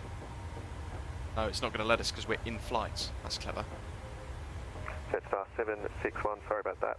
You can enter and backtrack runway 05. So our new cruise now, flight level 320. Enter and backtrack, runway 05, we'll report when We've only got a few more routes left. Fennel, Aya, and then into Black.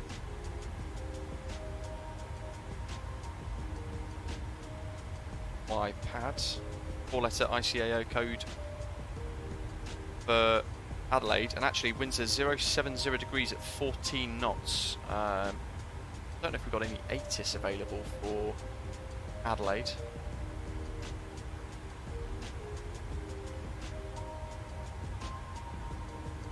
No, we don't.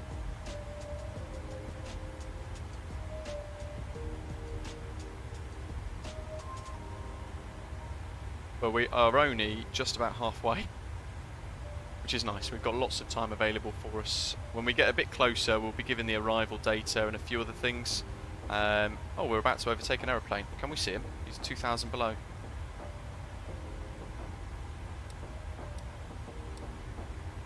Oh, he's behind us. Maybe he's going faster.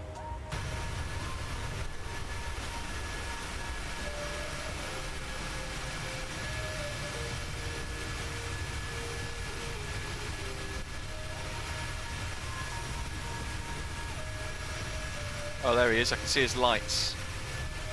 There he is, chasing us down. Look at that, what a profile.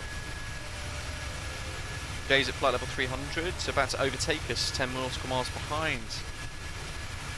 Jay, let us know when you get a little bit closer, and we will try and grab a couple of screenshots of you overtaking. I can't believe you're willing to overtake me, unbelievable.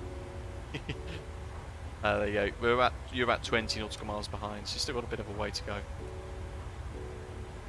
There's sort of like VNAV path thing that does work as well, folks.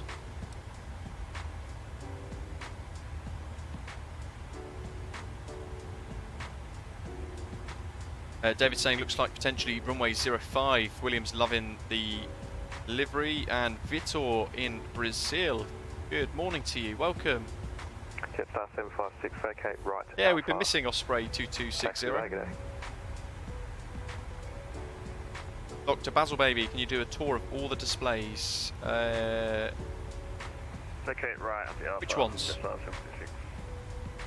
You can flick these around, by the way. So depending on your preference, you can flick them all around. You go outboard PFD. You can move these around too. In fact, you can add a nav display down there as an extra if you want. Same with the FO ones, you can change these too. So for those of you who like to fly first officer, everything works really nicely on this side of the aeroplane as well.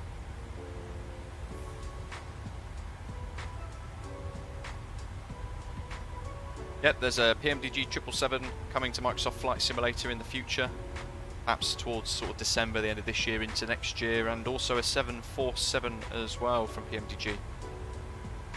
Exciting times ahead, right?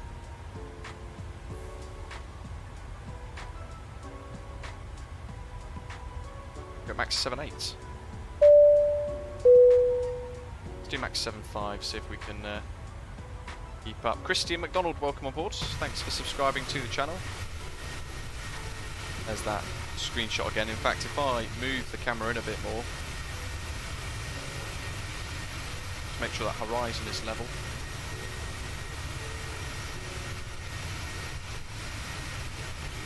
There you go. Qantas 732, Melbourne South. Yes, Qantas 732. Qantas 732, contact me 129er, decimal 8. 129.8. Melbourne Center, Qantas 732, now on 129.8, flight level 330. Qantas Marcus. 732, Melbourne South.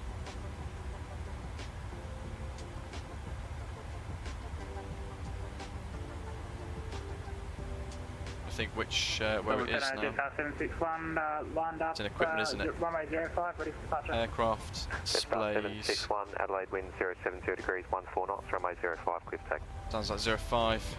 Clear for takeoff, Jetstar 761.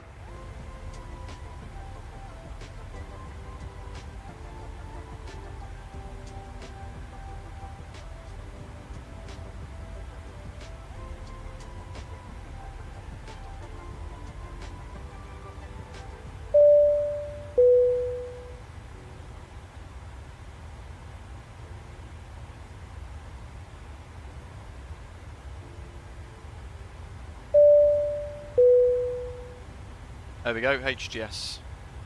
Tango Echo Sierra QNH 1032. So we've now got... ta-da! Heads-up display. There's our heading versus our track as well. So heading 230 degrees, track 227. So the aeroplane's going where this bug is over here. That's quite cool, isn't it? Good.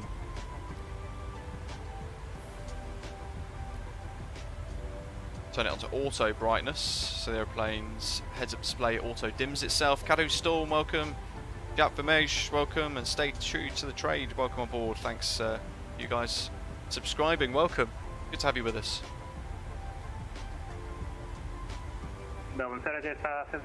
Box of Baz, baby, yeah, actually that's a good shout. They could just do a Microsoft Flight Simulator type thing, couldn't they? 761 identified. Climb by SID, flight level 3. Do it all in 4K, people won't know the difference. Climb by SID, flight level 390. Crash Heads, hello, welcome. See you. Flight Sim Vlog says, can't wait for this bird. Hayden below saying, expensive times ahead for sure. Melbourne Centre, just Johan saying the 777's his favourite aircraft, really looking forward to that. Approved. Blue's loving the hoods, much better than the 787, yeah, it actually works. Matai, welcome. 315 likes, thank you guys, welcome aboard, and thank you very much for hitting that like button as well, really appreciate it. Is he overtaking yet, Jay? Undertaking. Oh, he is getting close, look. Chase is on. It's going to be ever so slightly offset as well, so we can come this side. Shuts? No, it's entries are still open all the way through to engine shutdown on stand. What's the time? What did you guys think of the checklist that we created over the last couple of days? Do you think it's helpful or pretty good?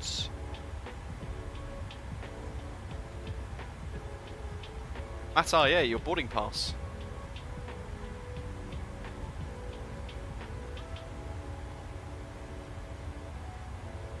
MPS Gaming, well I think in this instance we're going to be quite pleasantly surprised by the price, I think. It's not confirmed yet, but they have changed the pricing strategy by releasing all the different packages separately, so who knows. It'll be interesting to see what the final price will be.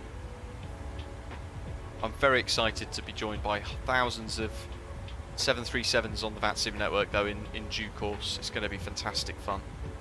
Beautiful aeroplane to learn, really good simulation and system depth. I mean, there's lots to it that I haven't really quite worked out, including the heads-up display stuff here.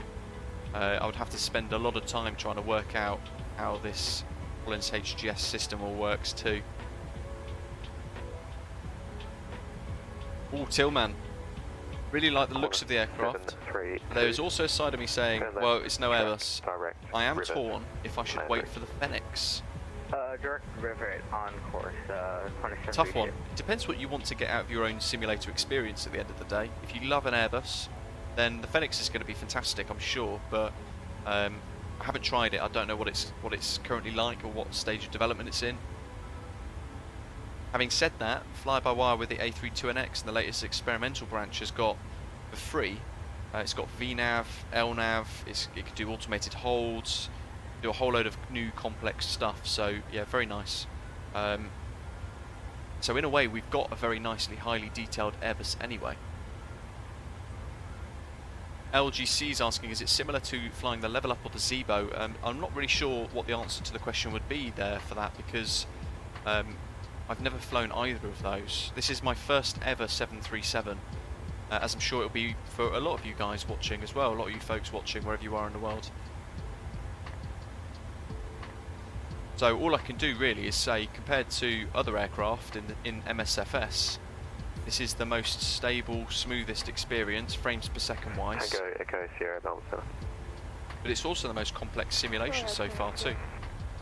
Tango Echo Sierra, when ready, you can track direct to Mount Gambier. Zach, yeah, Echo, Synaptic Echo, Simulations, I Orbx, believe, isn't it? Doing the AE220 in partnership with Fly-by-Wire. What do we do? We want to go right-hand side. There's another screenshot. Yeah, I think if you fly the Zebo, you're going to be fine with this. Merkel plays. We're about halfway, so another couple of, probably about an hour and a half maybe. We've got a very strong headwind affecting us today. 2 more screenshots on Volanta. That's a great little trail of flights as well.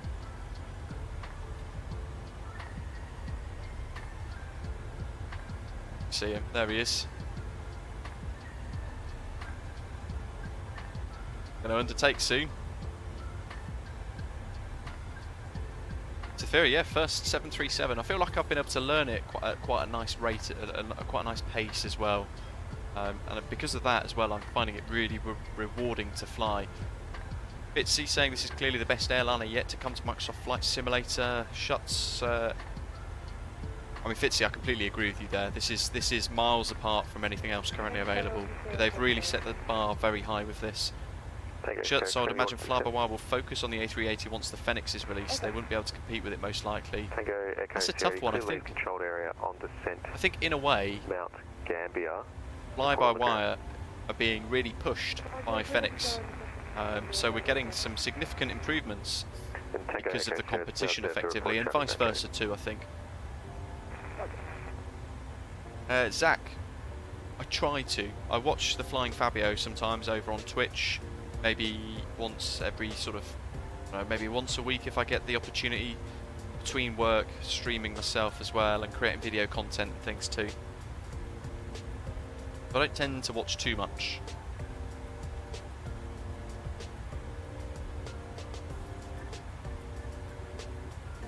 Rec, try not to spam, you're on timeout. Melbourne Centre, Jetstar 722 is back. Jetstar 722. There's Jay, wasn't it? Look at that, he's going for the overtake. How fast he's going. Back in 2 minutes. A little bit of wing flex as well, a little bit of wing bounce. Oh, that's cool. Love that sim.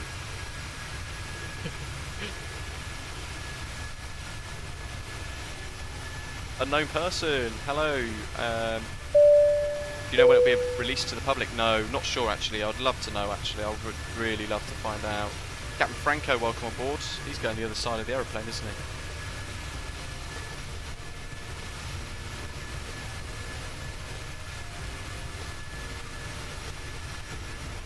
he? Debark is saying the Zebo by comparison, it just doesn't compare.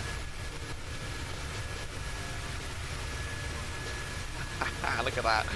We'll get a quick other screenshot before he zips off out of view. And we're going to try and spot him on... I wonder if we can spot him on this side. Peekaboo.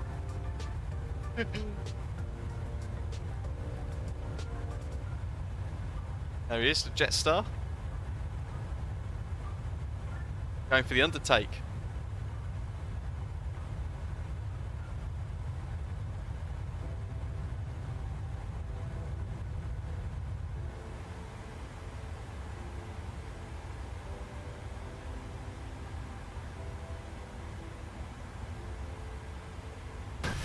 Where's he gone?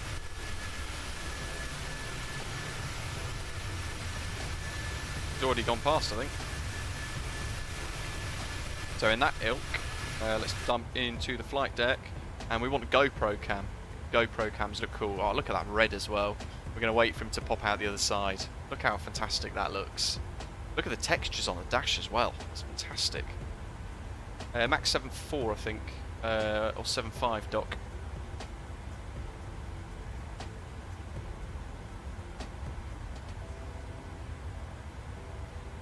Merkel, not sure yet. Probably in about an hour.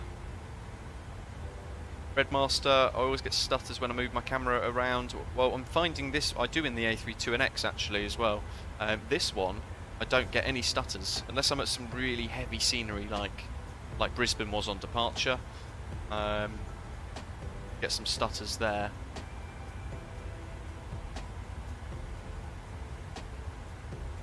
Back captain's side. Oh, there he is.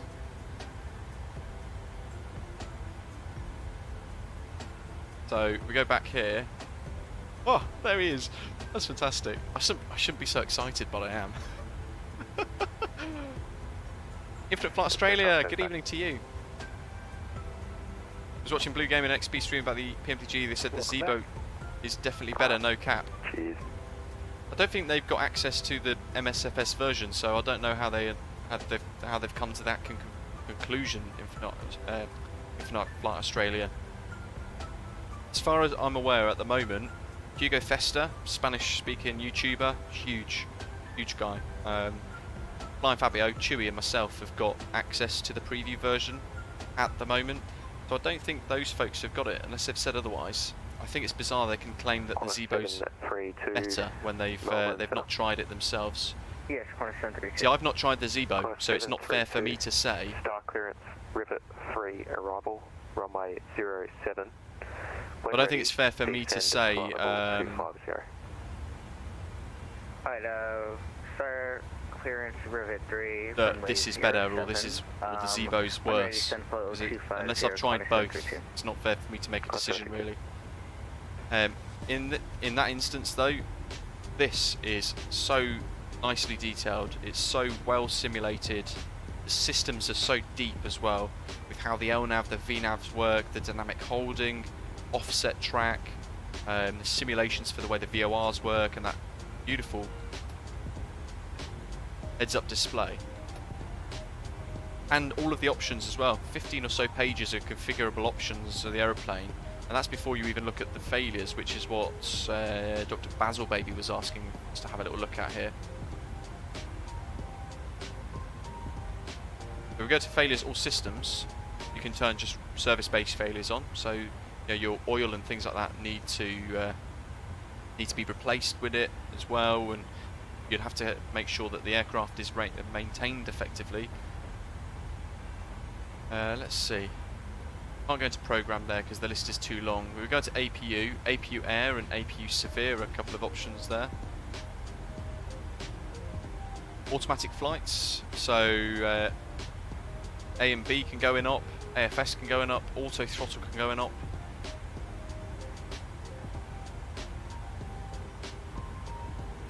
You can break the doors as well, so you either break the air stairs or the cargo doors can break.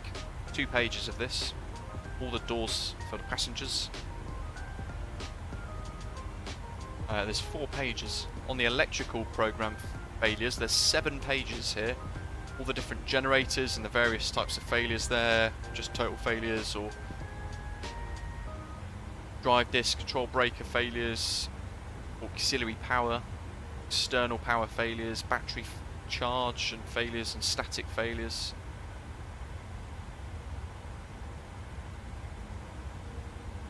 AC transfer bus fails, galley power fails, DC failures as well, hot battery failures, that could be quite cool. Engine failures then, 5 pages. Engine controls, severe damage, flame outs, exhaust gas temperature exceedance, oil leaks. Either your oil temperatures or pressures can go a bit bust, or you can have high vibrations and V1. Look at these.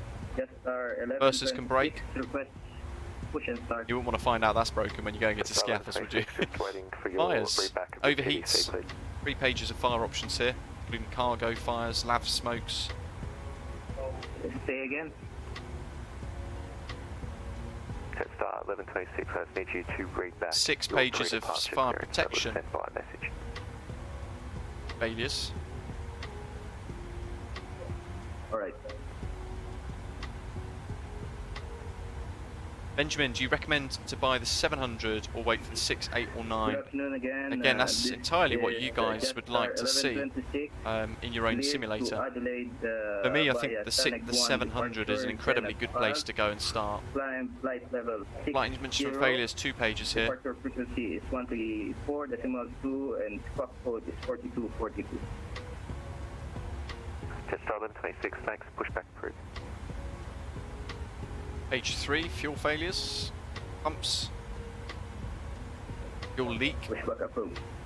valves, auxiliary tank failures.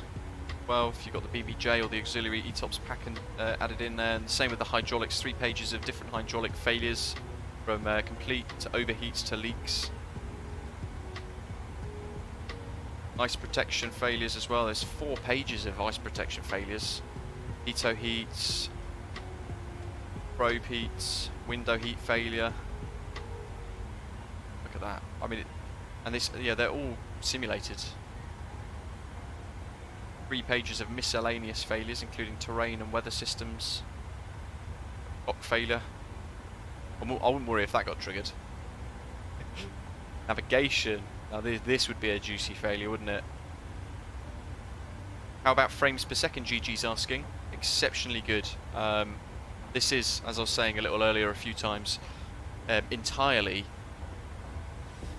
the most smoothest, best performing aircraft add-on I've currently got inside Microsoft Flight Simulator. ILS failures as well, look, so if you're flying an ILS approach or VORs, you can get failures there.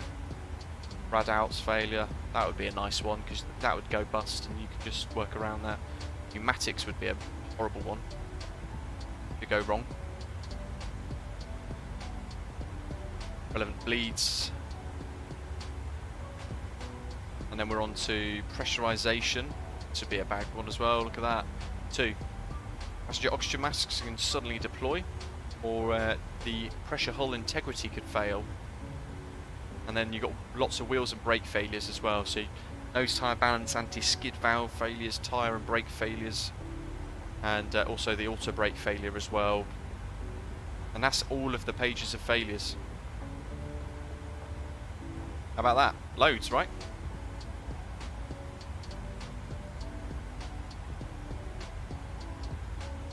Alex, exactly. There's so much to learn with this aeroplane, isn't there? Where's my Jetstar? Oh, it's over there now.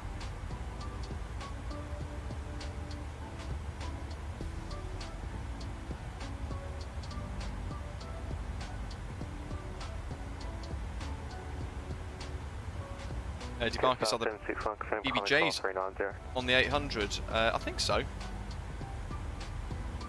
Jetstar 761, climbing to flight level 390. Just going to unpin my Adelaide, sorry, my Brisbane charts. Don't need those, don't need the SANEG 1 departure charts anymore. But we do need to have a little look at different runways into Adelaide.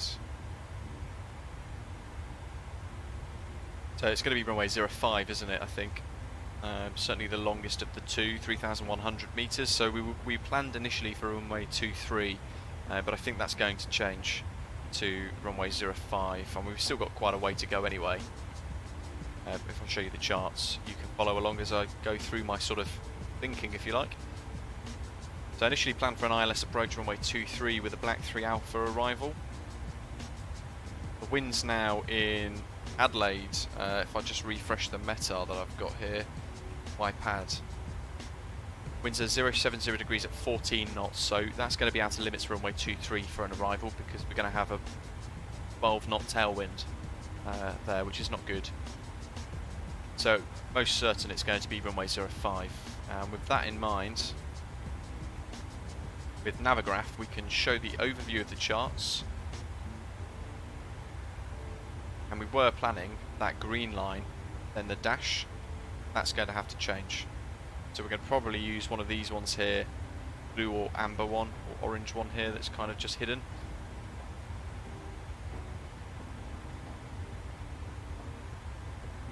In fact, if I show the overview there, hide that, they are the stars for 05. It will change to... Oh, we we don't have an ILS for 05. Interesting. Now, I've never tried an RNAV in this. Jetstar 1126, request taxi. RNAV Yankee. 1126. RNAV X-ray. Gugu. Bravo. Zulu via Lunga. Alpha 1, hold short, 1 on the left. Probably going to be, if in doubt, use Zulu. So we'll plan for Zulu until we get told otherwise. And then we can have a little look at... Oh, there we go. Via Lunga. It's going to be the Black 3 Zulu arrival, runway 05 instead now. So initially, Black 3 Alpha was up here. This is where we were going to go, runway 23. That's now not on the cards anymore due to the change of the wind. So we're going to do Black 3 Zulu. Left via Bravo 1 down to Lunga. Alpha 1. And then from there, most likely, from Lunga, this RNAV Zulu approach. But there is an RNAV approach as well from Lunga we could potentially do. So I'll pin that just in case. And then on the airport charts, you can see there we've got a nice long 3,100 metre runway length. Charts say down here. There's our minimums. LNAV, VNAV, or if we're LNAV only, MDA 450. ADSI at 3,000. 3-degree glide slope. 450 for the VOR approach as well, actually. There's a VOR frequency, Adelaide 116.4. Brisbane Might have Center, to tune. Jetstar 802. It's 802. Permission to step away for 5. Approved.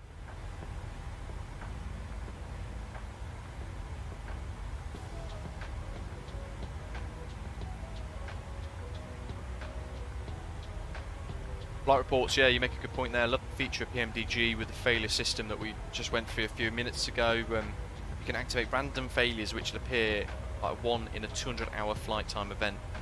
So you can be caught off guard at any point during that flight, and all of a sudden you get a failure, and you'd have to then refer to a QRH to try and work out the problem, and work out if you can continue or if you'd need to divert. And the aircraft can then go into like an alternate, and you can look at diverting and things like that.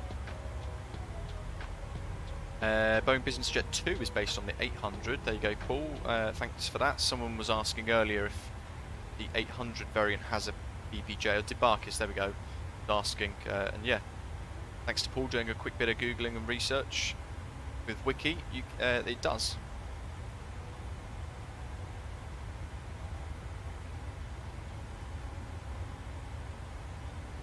So we'll wait until we get a bit closer to find out what actual arrival we're going to get into Melbourne. We've still got a little bit of a way to go before we're thinking about descent as well. Got lots of 8 pages of arrival options here, so it's most likely going to be RNAV Zulu 05, Black 3 Zulu 05, which is conveniently both of them are on that page there. For descent though, we can go to descent forecast. Transition level is flight level 110, so it'll be 11,000.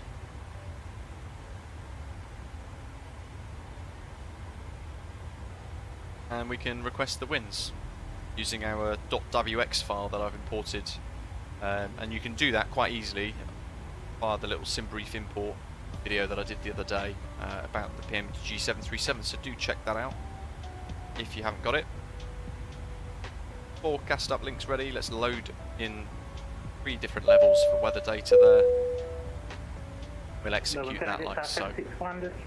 Nice deviation +4. Approved. And the local QNH currently 732, descend flight level 1026. 130. 130, corner 732. And if you want to, once they're executed, you can change these wind forecast levels here. So if you didn't want 6,000 and you wanted 10,000, for example, you could get the data from SimBrief from your OFP. Just amend any of these as you wish. Make sure you exec any changes. What that is going to do is help the aeroplane work out where its top of descent is going to be effectively. It's showing us top descent in 201 nautical miles.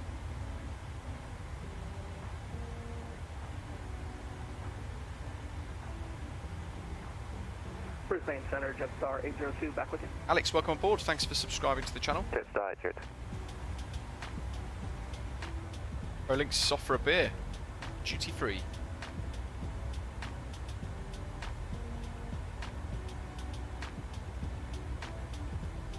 Scorched earth of central South Australia down below. Keep smashing that like button, guys, as well. And if you haven't yet entered today's giveaway, there are 2 Orbx made products of choice available to be won.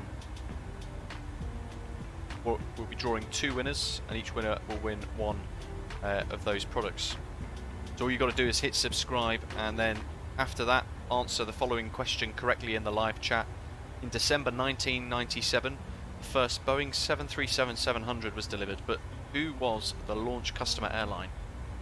December 1997, the first Boeing 737-700 was delivered, but who was the launch customer airline?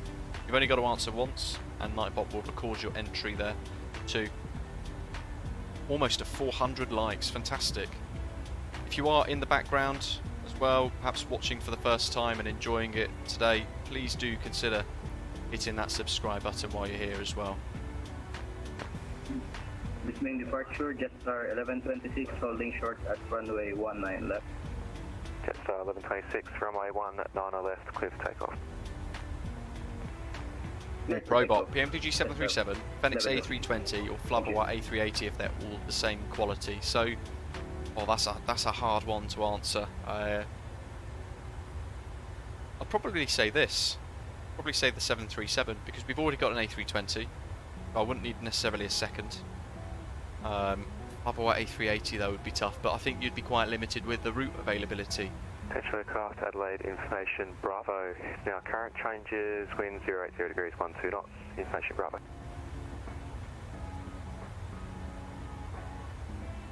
Jess is today's air hostess for ProLinks, hopefully getting some good customer service.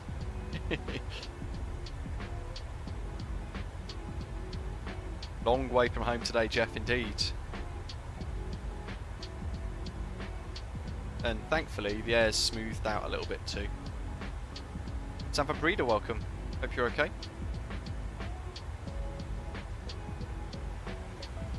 How are we doing up here? 2 aircraft on TCAS in front.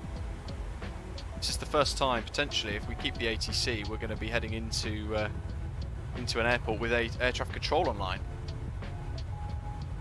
Captain British Av Geek at the helm. You can call me Luke, of course. I like being called Captain as well. Who doesn't? Who doesn't? Hey, the cruise is the nice time of the flight as well. There's less busy. You can appreciate all of the different things within the calmness of the cruise too. Redmaster, does the aircraft feel as light as the CRJ? No, actually it doesn't. You can feel it unstick from the runway during takeoff, which is really nice, and you can certainly feel it want to land as well. So yeah, the weight I think they've got absolutely bang on with this. Sam's asking how is the aircraft. It's very quickly become my favourite, absolutely loving it. The level of detail and the complexity to the aeroplane, it's just remarkably good. Orbx Learning, Night Shadow, Sam Van Breeder, welcome on board folks, thanks for subscribing to the channel, it's great to have you here.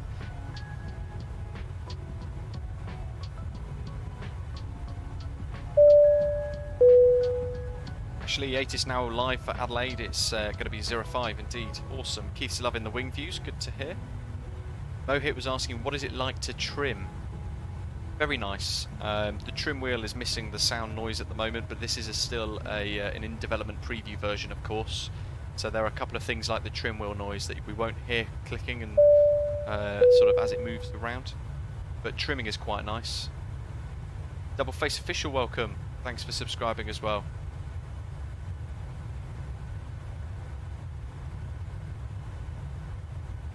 ProLinks. Hey, you'll be in the controls in no time, I hope. What controls am I using to fly at New Boy is asking. I've got the Turtle Beach Velocity 1 flight, and it is really good.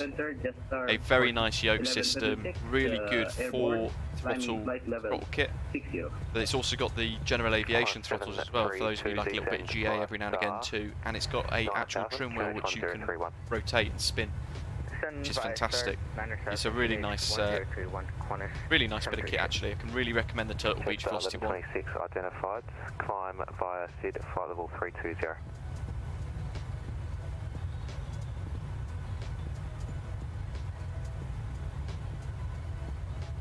5 Bravo's looking forward to the larger PMDGs. If this has anything to go by, it's just going to be fantastic. Climb flight level 320. Aiden, every time someone subs, I think it's the app for my virtual airline telling me to change frequency. Hey, you know, I think Dan, a little while ago, one of our other channel members, tricked me, sent me a little direct message on vPilot, making me think a controller had sent me a contact me request. Ian, do I think PMDG are just waiting to see if the update next week throws up any curveballs before they confirm any release date? So, I mean, if I think going back to the DC6 release, that was my first ever exposure to the world of PMDG and their quality and sort of how they do things. That was in fact the first product that I'd flown from them too. When I think back to that release for the DC6, first couple of videos went live from the PMDG team on their YouTube channel, as we found from the 737 a few days ago from Rob Randazzo, along with a couple of other updates through our system on the forums as well. Valdari, welcome on board, thanks for subscribing. I think then it released around 2 weeks later. So with that in mind, Sim Update 9 is only releasing on Tuesday. There are beta testers who have got access to the next week's release version. As Centurio is saying there, PMDG do have access to the update early for testing. But also they've got beta testers on the current build of MSFS, which is the one that we're flying on today. Mancoon, does the development 737 version you get regular updates, or are they holding back to pack some updates together? So we've got a little bit of a, I guess a preview streamers build, I suppose, probably the easiest way to describe it. So I've had no updates since this package that I released last week that we received via email. But it feels like a finished product. Really feels like a finished product. There are a couple of things that they're still working upon. They're working on, like sounds. They're tweaking and finishing off a couple of sounds, like startup and APU. But I do feel like we're very close. Boarding time, no. Yeah, I am using Streamlabs. I'm not the best though technically, so I've had quite a bit of help setting it all up. 800 moments now. Barkis wants to see the passenger cabin again. I'll have to use the drone camera for it. 3 Zulu arrival, runway 05. When ready, descend flight level 250. There's a little hint for us as well, Black 3 Zulu. Cleared with the Black 3 Zulu arrival for runway 05. Let's see, let's, oh, ready, look at that. Oh, hello. Someone's coming for the overtake. Anyway, Debarkis wants to see the cabin, so there we go.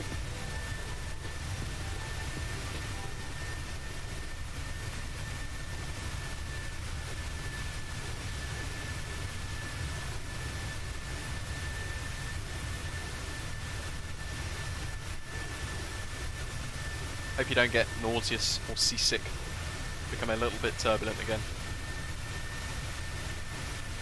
And they have said they're going to improve with a high-res cabin soon as well, so watch that space for a future update. Doesn't it look good?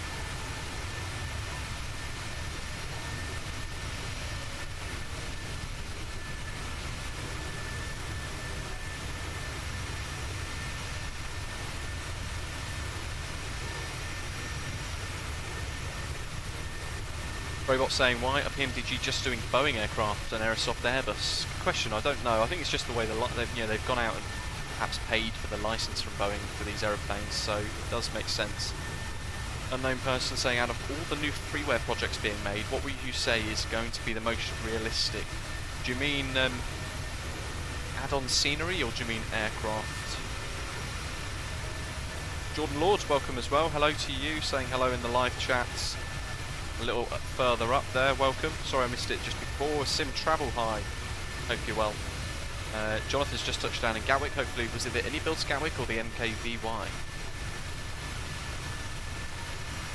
Ohit says one of his friends who's a type-rated 737NG pilot for a UK-based airline said that PMDG have done a top job from what he's seen, so it has made me really excited. Yeah. I mean, this is new to me. You know, these sort of aeroplanes, well, the 737, I guess, is very new to me. I've never even flown on one in real life. But I'm blown away by how good this is, and how detailed PMDG have got this. Gibbo Island, hello to you as well. Thanks for tuning in, welcome. Hope you're enjoying it so far. Flyby A380 will be really cool, Alex says. Yeah, it certainly will be. It's a very long way away though. Probably into 2023, I think.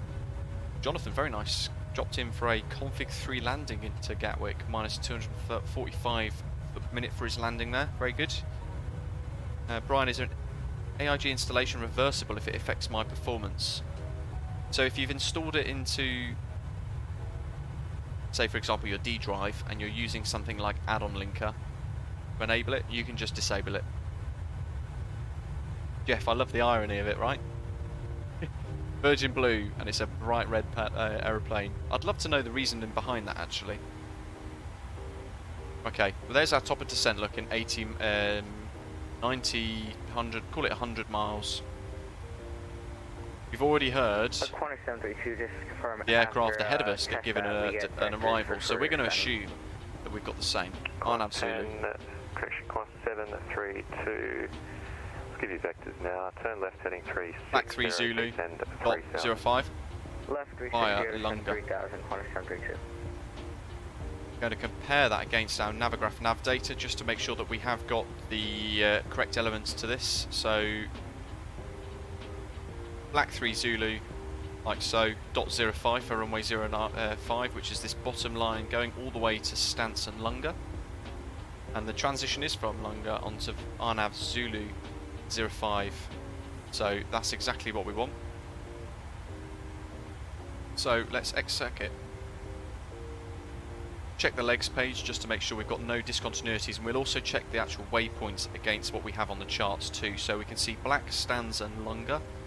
From Lunga, Pad C, which is the initial fix, max 185 knots, which is also correct there, and it also says Pad C at 3000 on the charts, and on the constraint it also shows that too.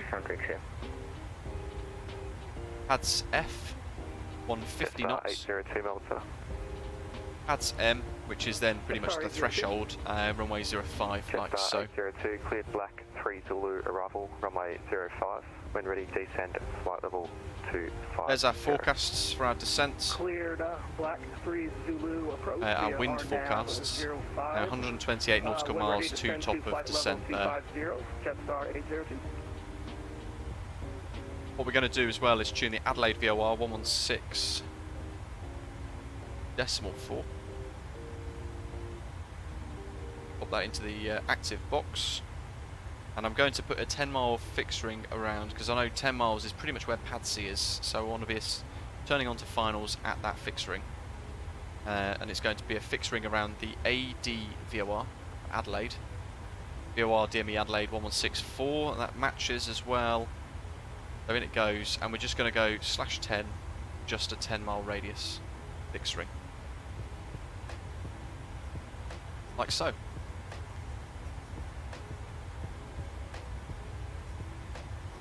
We can also, if we want to, have a little look at our missed approach. So Pads H 3800, and that is the missed approach actually. Track direct to Pads H, thence track. That's a typo on the Jefferson charts. Thence track 042 degrees, climb to 3800, or as directed by ATC. So there's our missed approach data as well. When we get a little closer, we're going to go to the index page. We're going to have a look at the approach stuff. We'll do a flat 30 arrival. But we can see there YPAD 05, and we've got our runway lengths 2 and a estimated gross weight. Quick check of the fuel, 5.5 tonnes still, plenty.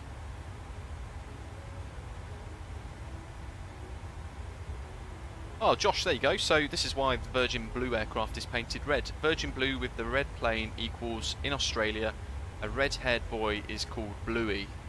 So Virgin Blue became the name and the planes were painted red. There's always a reason.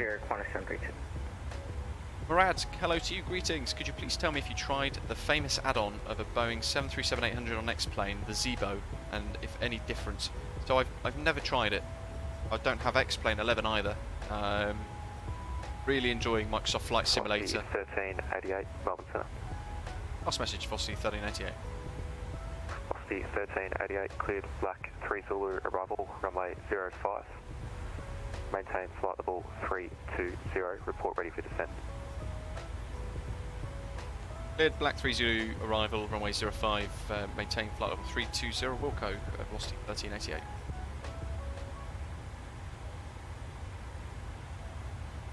Still half an hour to go. Australia is massive. It's huge, isn't it? It's like most of Europe. Let's quickly catch up on the live chat here in case I've missed any questions. Mohit was asking, did PMDG provide manuals and documentation with it? They have indeed, yes. We went through a little bit earlier on actually, so if you are just tuning in wondering the same question,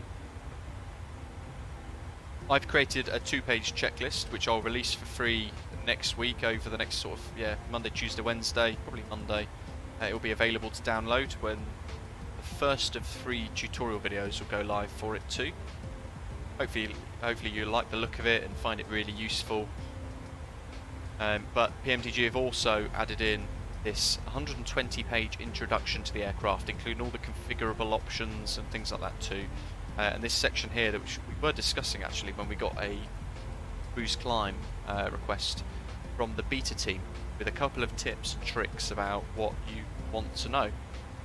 Tips about takeoff procedure, depending on your physical throttles, setting 50% N1, letting it settle, pressing toga, wait until you see thrust refs, push your throttles fully forward.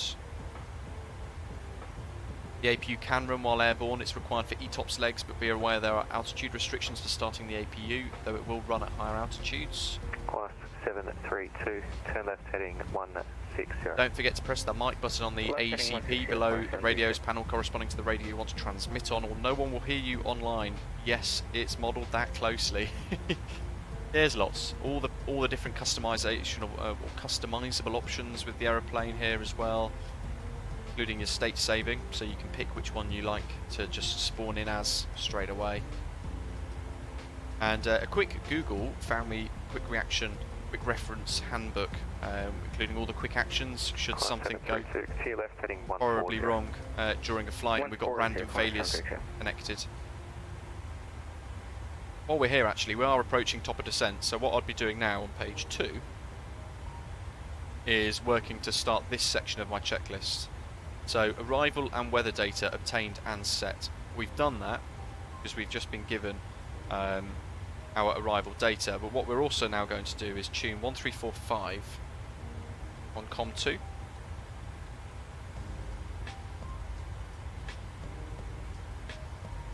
Which is the Adelaide ATIS, and I'm hoping we might be able to pick this up.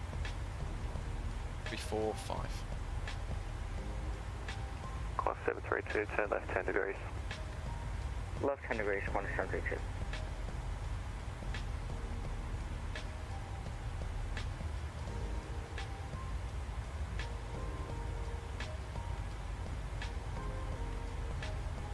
Maybe we're a bit out of range.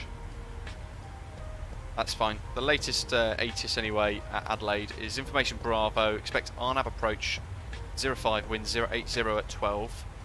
Visibility is greater than 10 kilometres. Clouds few, 4,000. Temperature plus 20. QNH 1026.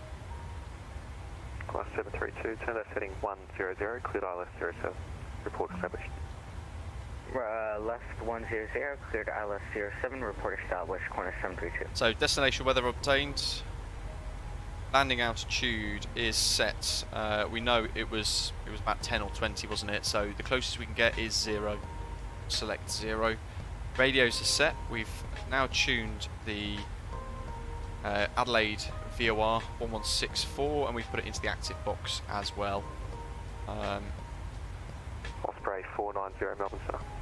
Block ILS frequency and course need to be set, but we actually aren't flying an instrument approach as such. We're flying an RNAV. Having said that, what I will do is set 042 in here anyway. Descend flight level 330. Just as a visual cue, if you like, a bit of a reminder. Osprey 490, the black 3 Zulu Wing engine anti-ice as required is the next one, so if we're going to descend into some sort of icing conditions, what we might want to do is turn wing and anti-icing to on. Jetstar 266 Melbourne Centre. So we'll leave it as required. MCP reset altitude. 266. Do that at top of descent basically. So all of this runway 05. continue at top of descent. Descend flight level 3. Not here, hello.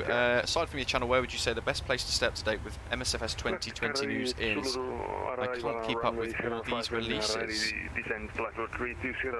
So for me, I just monitor things like Orbx on Twitter, Contrail Webshop, Aerosoft on Twitter as well, and I monitor things like the PMDG forums, the Aerosoft forums and things like that too. Jonathan, no worries, have a good day, buddy. Captain Denise in Denver, welcome, good morning. William asking, have you ever tried Flight Tampa Sydney or the WF Studios Hong Kong? I think I've got WF Studios Hong Kong. 32, winds 330 degrees, 07 knots. Need to check out the new Flight Tampa Boston as well, actually. That released yesterday and it looks insane. Brian was saying you have to manually place the Simbury flight plan until they open up the aircraft to outside communication. Yeah, you do indeed, but it's all good. It's literally click and drag one route file into a folder, then a weather folder, drag a weather file into there too. I've done a video showing it all out, how it all works, MPS Gaming. That helps. It is super easy. Damien's asking, can you share all your graphics settings, including if you use any render scaling? So everything is pretty much on the high preset, and then I've tickled a few things up towards ultra, just to get a nice balance of performance. About 60 miles to top of descent now, and you can see Adelaide rendered in. 1126, contact me 130.9. That's there. Not here. Not really. I mean, there are so many, but I find a lot of these MSFS news coverage type things that you do, that you kind of see all over the internet, they cover a lot of projects that never actually make it into anything, or projects like the A380, which are a year and a half away from being released, at least. So they're kind of not really worthy. You know, there's pointless talking about stuff that we're going to wait 18 months for. Well, in fact, one good website actually, now that I've thought about it, not here, one really good website to find out all the latest, you can get a daily dose of aviation MSFS related news on Twinfinity. Abriel is, you might have seen the username across Discord on the MSFS Discord server and things like that. That's a very good place to find all the news in one place as well, in a very nice, balanced, well-written format. Kevin, good morning, welcome. Yeah, Flight Tampa's Boston looks fantastic. Jay's just about to make his approach into Adelaide, and Deparkis, yes, went through it earlier on actually, it was one of the equipment options. So what you can do is you can change the throttle setting. So you can add a little visual cue which adds an extra bit around the N1, so you can see exactly where to set your throttle before you turn the auto throttle off, so you don't get a bit of a power jump. As Debark is saying there in the live chat. And there is an option as well to sync it, so you can sync your throttle based on how the auto throttle deactivates. Spotting Tel Aviv. Yesterday I installed Volanta, but for some reason it's not connecting to MSFS. What's happening? What you probably want to do is download. What you probably want to do is download SimConnect. Almost 40 miles to top of descent. Contact me 129.8. Very soon we will continue our checklist. Danny, maybe about half an hour from now, roughly, I think. Chris Riches, welcome on board. Thanks for subscribing. And if I've missed anyone else, hello to you too. Flight level 390.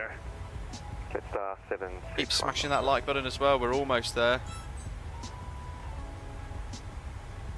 Almost at 400. Brisbane Center, Jetstar 1126. Oh, also, we're in Australia today, so let's put into the live chat the Australian flag sticker that I've got as channel merch. Brisbane Center. Do check it out. Proper descent in 40 now.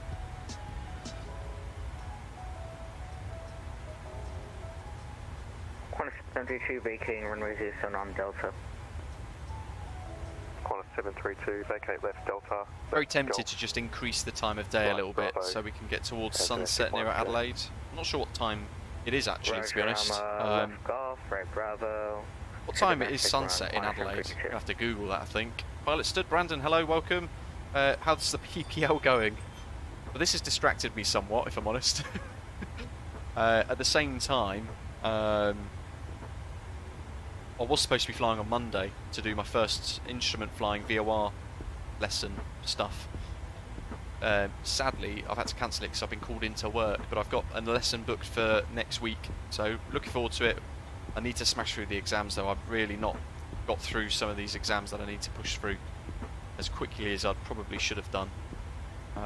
Yet to sit meteorology still. How's yours going? Hopefully you've been able to fly recently as well. T-Jet 001, welcome. First time on stream. Very warm welcome on boards. How did you get the PMDG 737 for Microsoft Flight Simulator? So in effect I had an email all of a sudden from PMDG asking if I'd like to preview it basically, and I absolutely, of course, instantly said yes. Honoured to have done so. Been given the chance. Thomas saying, how long do you reckon until the Boeing 737 is released? That's a good question we don't know the answer to, sadly. 802, descent flight level 200. Yeah, really don't know. Down to flight level 200 for... I'd like to think in the next 2 weeks it might be coming soon. Who knows? 6 PM local. 1388, when ready, descend flight level 250. When ready, descend flight level 250, velocity 1388.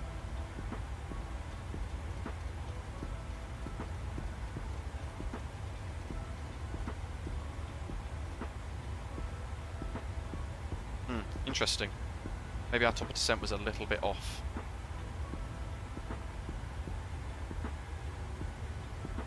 Six miles to top descent.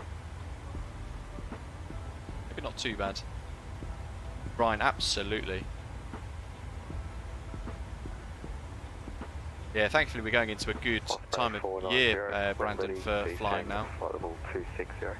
106 miles to go for Adelaide, so actually I'd probably say that is bang on.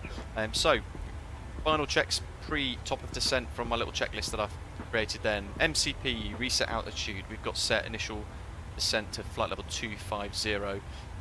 When we do start to descend, we're going to set the altimeter to the local QNH, which is 1026 with the current ATIS, and we're going to set our minimums as well. We can do that now actually, just to save us a job. I think we're going to have to set 450 LNAV only. I don't think this does have a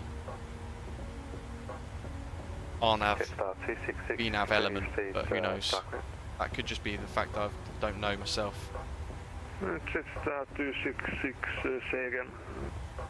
Jetstar 266 is confirmed. Did I give you star clearance earlier? Go, so on the barrow at the bottom there, 450 set. Jetstar 266, like so. We've almost got top of descent, so we're going to 722 let it roll up. Look at that, absolutely spectacular.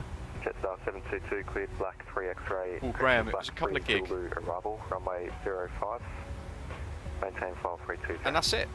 That's our parts of our checklist done. Black 3 Zulu, we're at arrival, runway 05. Maintain flight level 320. Just got to set the QNH when we start to head on down. Hope you're enjoying it so far. Jetstar 6 Charlie Mike, you cleared black 3 Zulu arrival, runway 05. Maintain flight level 380. Maintain flight level 380 and accepting the black 30 approach runway 05 for Jetstar 800, descend flight level 130. continue descent flight level 130, Jetstar 800. Jetstar 802, descend flight level 190. Down to flight level 190 for Jetstar 802.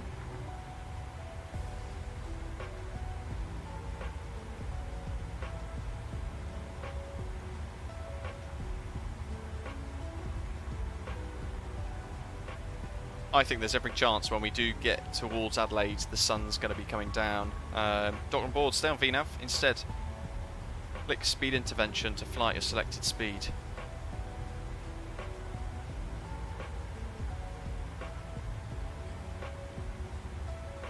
Benjamin's saying, how do you know when to descend? So you got top of descent there. The aeroplane calculates it for you and it's showing we've got 6 nautical miles to go. Or we could just hit descent now exec.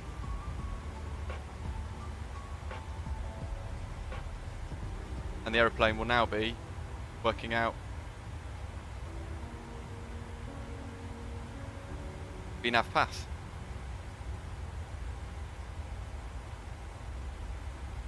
Down we go.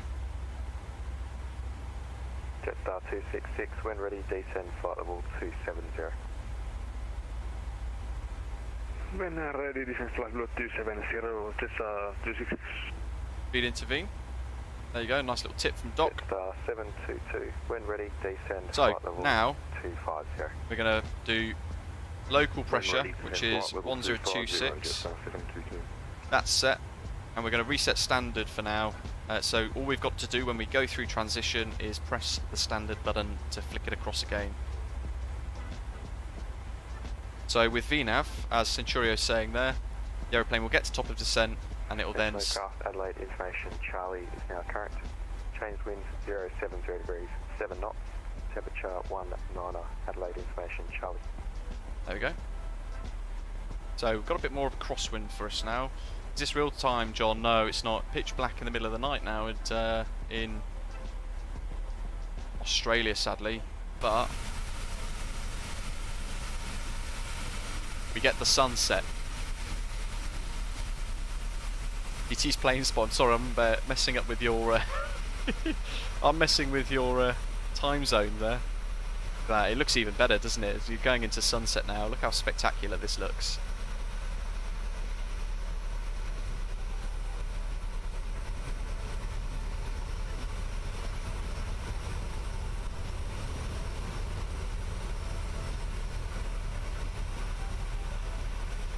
Nice flash of the metal there.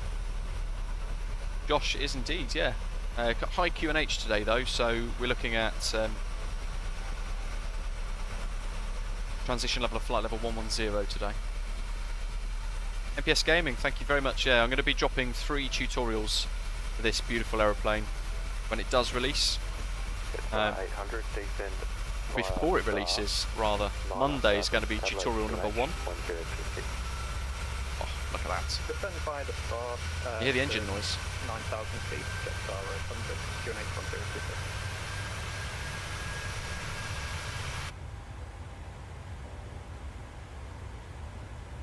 So the aeroplane's levelling off now. 802, descend flight 130. Down to flight level 130 for Jetstar 802. Velocity 1388, descend flight 190. Same flight level 190, velocity 1388. Further down.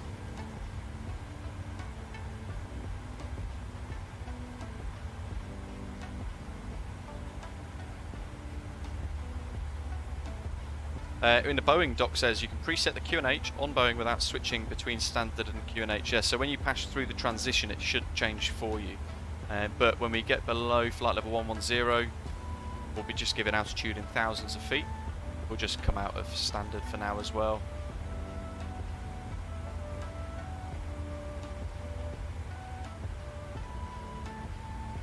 Aaron's loving the engine sounds. Really good.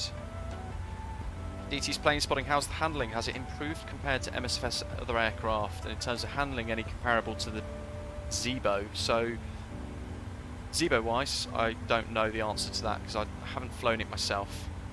And I don't have X-Plane. But I am incredibly impressed with how good this is.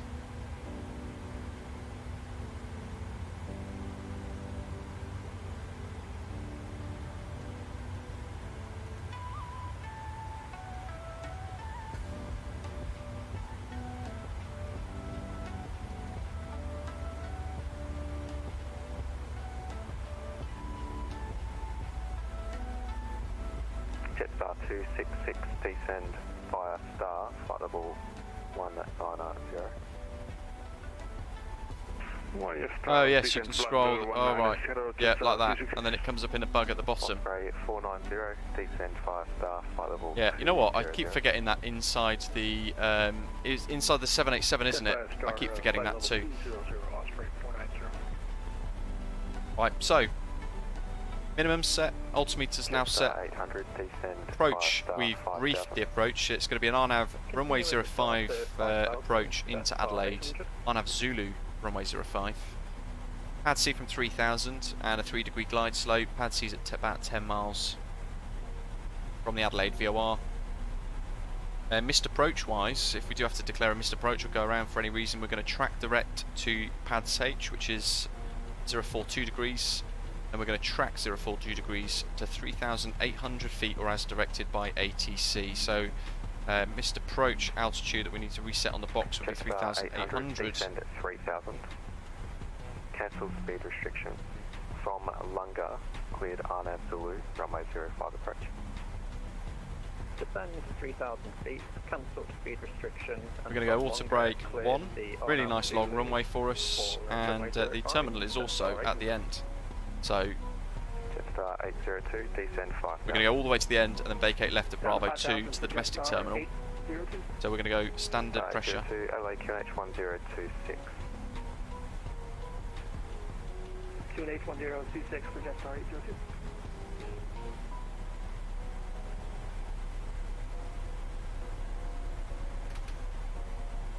Let's put this into flight detent mode.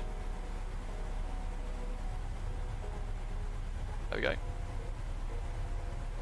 Velocity 1388, descend via star 9000, Adelaide QNH 1026. Sent by the star, 9,000 feet, QNH 1026, velocity 1388.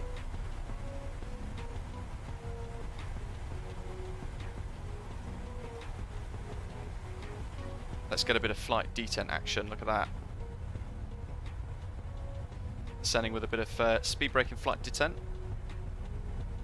Thomas, go for it. I've done loads of VATSIM tutorials, so feel free to check those out. And also, if you go to our website, britishavgeek.com/VATSIM, you'll be able to find a number of different PDF documents that you can use for free as well.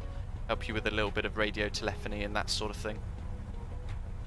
Let's have a look what this looks like from the outside. Jetstar 6 Charlie Mike, when Flight ready, detent. descend flight level 250. Look at that. Jetstar 722, descend flight level 200. Descend flight level 200, Jetstar 722.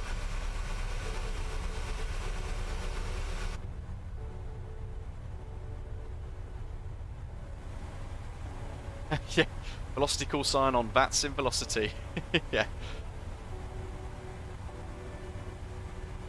Let's make sure we reset Jetstar this. 800, do you require extra track mark? No, I think we should be okay. So, auto brake 1, flight detent, we've got to arm those shortly as well.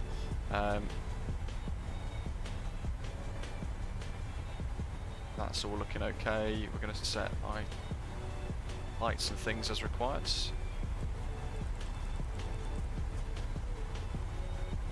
There's the sort of abbreviated descent checklist there as well. 1, 2. Osprey 490, descend flight And level 130. lots of different lights and things as well for backlighting on the instruments and the nav displays. 130, Osprey 490.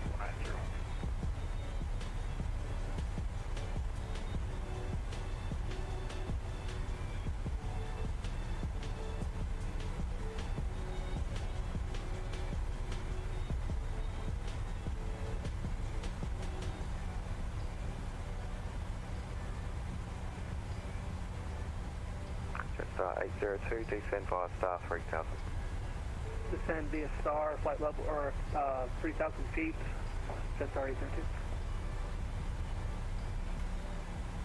Go.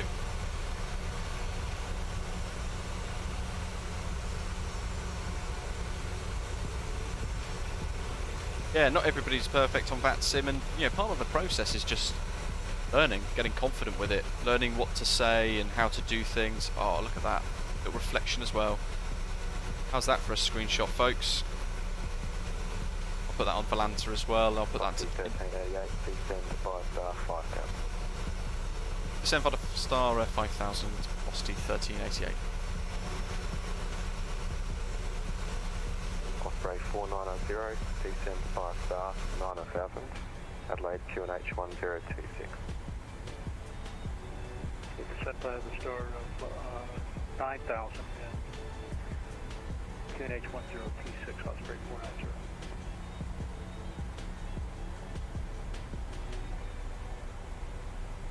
Jetstar 266, descend 5 star, flight level 130. Keep a notepad handy indeed, that's a great tip as well. Notepad and pen. I always jot lots of stuff down during a VATSIM flight. Squawk codes, QNHs, lots of stuff. How good does this look?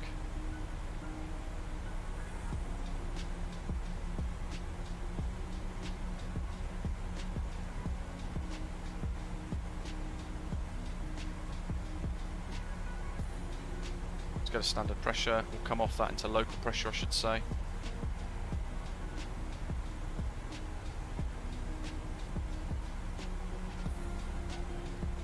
Jetstar 722, descend flight level 190.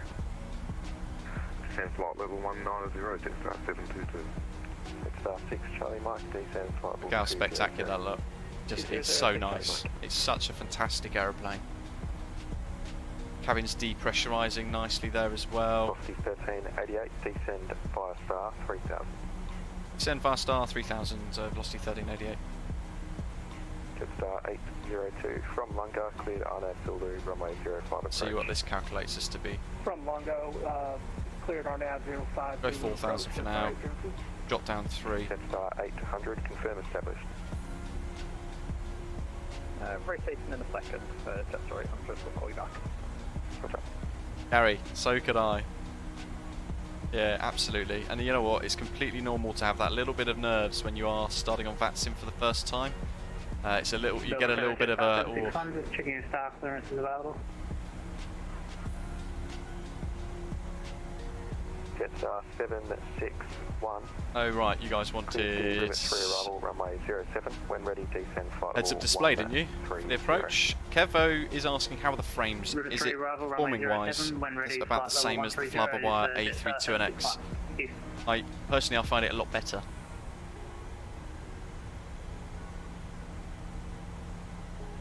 You know what we did forget? Jetstar 800 It's fine.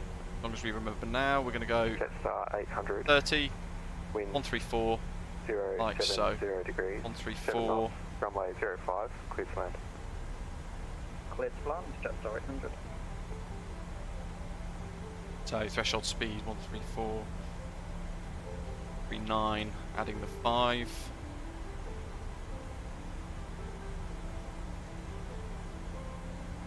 Brian's loading into VATSIM now. Gatwick to Edinburgh, fantastic. Stayed true to the trade. Was nervous when starting on VATSIM as well. Still get a bit nervous here and there when it's really busy. Yeah, events especially can be a little bit worrying, can't they?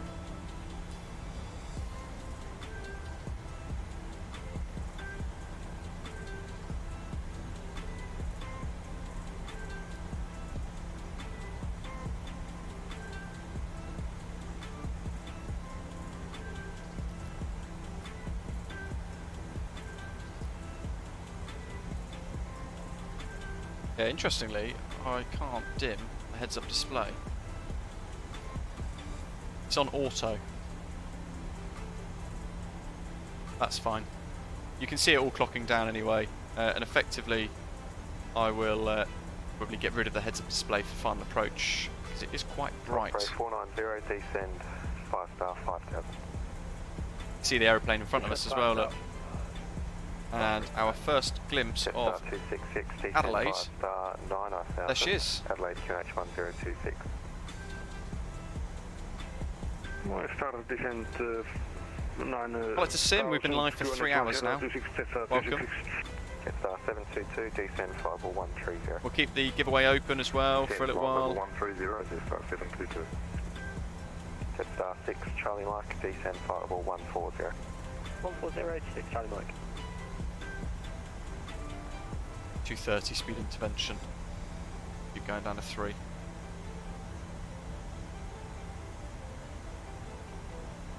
See, he's turning now at Lunga. There's our fixed ring.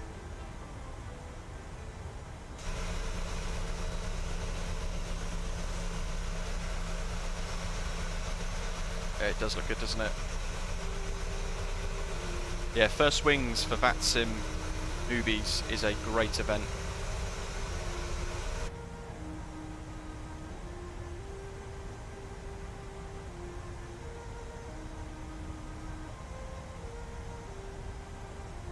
Oh yeah, we're through 10,000, aren't we? So landing lights on, runway turn lights on, whoopsie. Seatbelt signs and cabin lights as required, that's fine. We're now going to be thinking about approach checklists. So as we start to slow the aeroplane... 1388 from Lunga, cleared RNAV Zulu, runway 05 approach, report established. From Lunga, cleared RNAV Zulu approach, runway 05, report established, velocity 1388. MPS Gaming, it is the Adelaide Orbx scenery, I believe.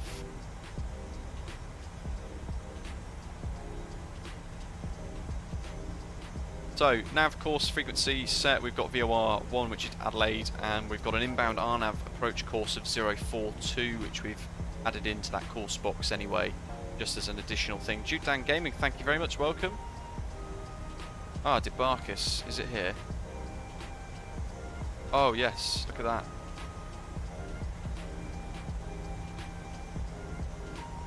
I'll have to push it. Jetstar 722, descend via star 9000, Adelaide QNH 1026. Descend via star 9000, Adelaide QNH. I wouldn't know how to set the runway length, to be honest. I'm probably going to get rid of this anyway because it's very bright and I'm finding it a little distracting. So we're going to go old school. Approach number 2. Continue approach number 2 to Jetstar 802. We're going to go down to our flaps up speed now.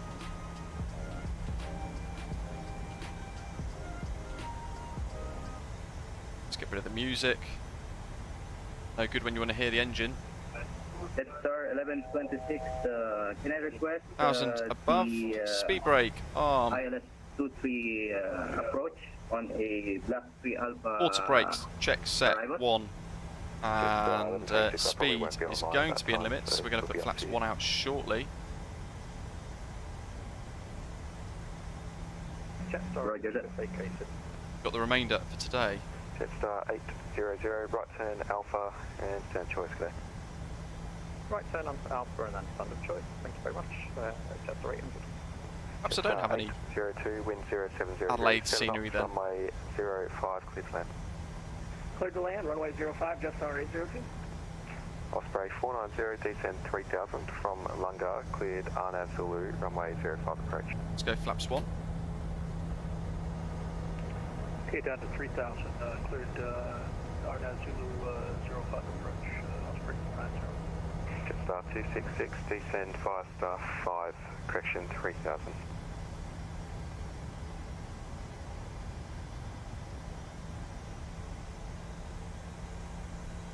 Jetstar 266, descend via star 3000. So approach mode arm if required. Jetstar 722, descend via star 5000. Descend via star 5000, Jetstar 722. Jetstar 6 Charlie Mike, descend via star Laps 5, speeds in limits. 1026.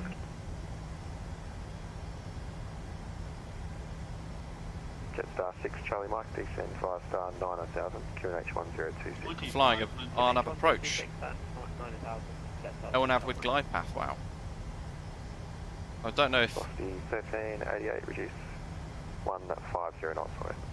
150 knots or NES, and we're established 05, obviously 1388.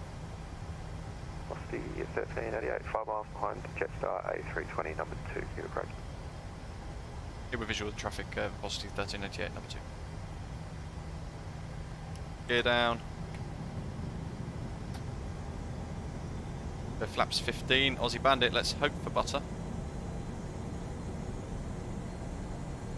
Osprey 490 from Lunga, cleared RNAV, Zulu, runway 05 approach. And a gear, confirmed down 3 green, and with flaps set 15. We're going to set flaps 25. In fact, speed's good for flaps 30 now as well, because we've having to go 150 or less, so we're going to set final approach speed 139. Go around altitude set 3,800, and heading was 042. Let's get that collar sorted quickly.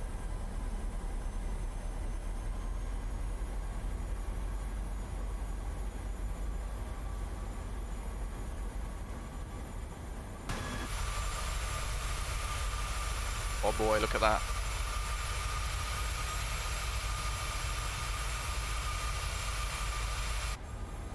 PMDG 737 coming soon to Microsoft Flight Simulator, folks. Get excited, it's fantastic. I mean, this is the first time that I've been able to fly a RNAV approach really nicely in any aircraft in the sim, and I'm not having to worry about autopilot or anything. DT plane spotting, thanks for the facts.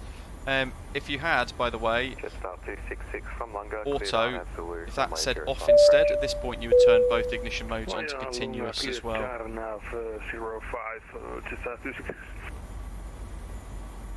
1000. Velocity 1388, traffic vacates left, winds 070 degrees, 7 knots, runway 05, clear to land. Vacate left and runway 05, cleared land, velocity 1388. Jetstar 802, right turn alpha. Hear that? My controls, my throttles, we're flying it. Jetstar 802, thanks ATC. Got surge there on the power, but that's fine, we've got it. Let us settle into the approach. Auto throttles disarmed. Let's accept that.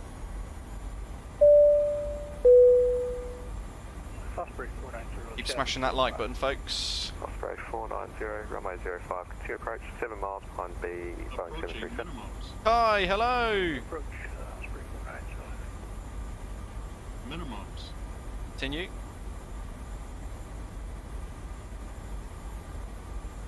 Jetstar 761, descend via star 9000, Sydney QNH 1030. Wow, this scenery's loading in.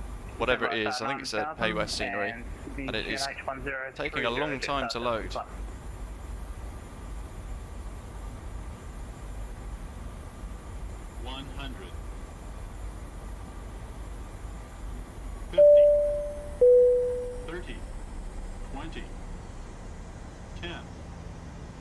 Hold the flare. Oh yes. Not as good as Skiathos. We'll take it on 40 per minute. Reverse green. And we're decelerating on auto brake as well.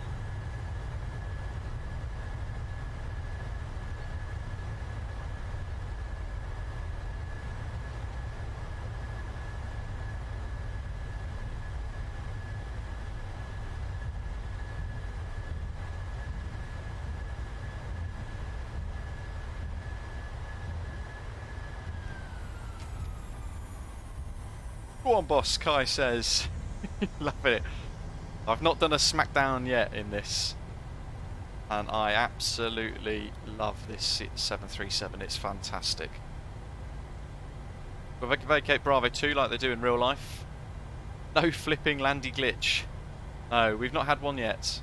Not had one yet.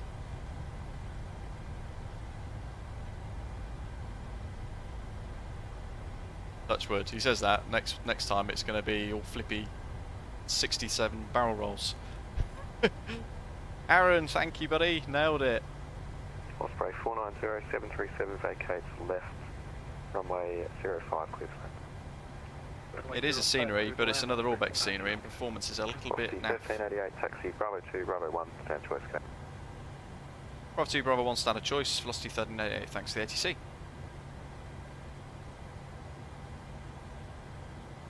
Where is everybody? I shall park next to them. Bravo 2, Bravo 1, so we're just going to keep going straight ahead, and as we do that, we're going to work through a couple of new checks, or final checks after our arrival here. So flaps Up. Star 6 Charlie Mike, descend via star 3000. 3000, 6 Charlie. V brakes. Retract. Transponder as required. Turn altitude reporting off for this one into here. POS lights, flick to steady. We're going to go landing lights off, runway turn lights off, taxi lights on. APU check fuel pump. From Lunga, cleared on absolute runway 05 approach. From Lunga, cleared the unabsolute. Marshals loving the sounds. Just 722. Let's just sort ourselves out here a little bit better on the taxiway because I'm getting a bit Jetstar 6 Charlie Mike from Lunga. gobbled up with the checks here. Runway 05 approach. From Lunga, cleared Ivan Zulu 05 approach for Jetstar 6 Charlie Mike. What are we at? Landing runway turn lights, taxi lights off, APU start and bleeds. We're waiting for that to get up to speed and power. And auto brake off.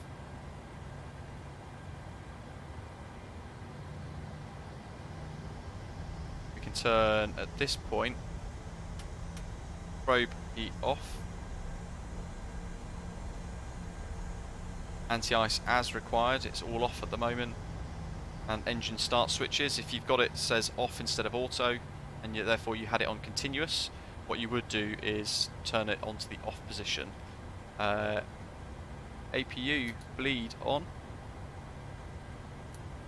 Gens, the APU are now powering the aeroplane. Then we've just got to park.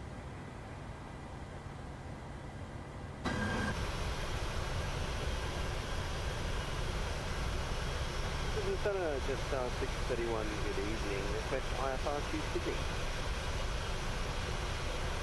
Jetstar 631, standby.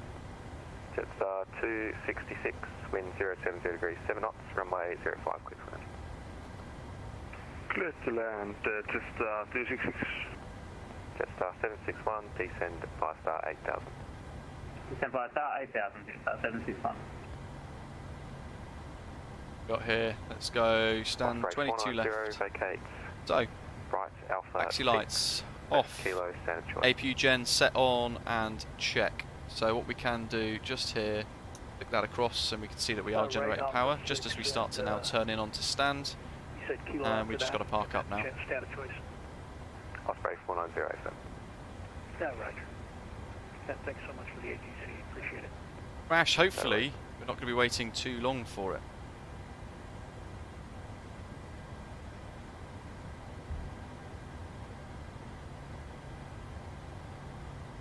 Jetstar 631, cleared to Sydney via Hugo, planned route.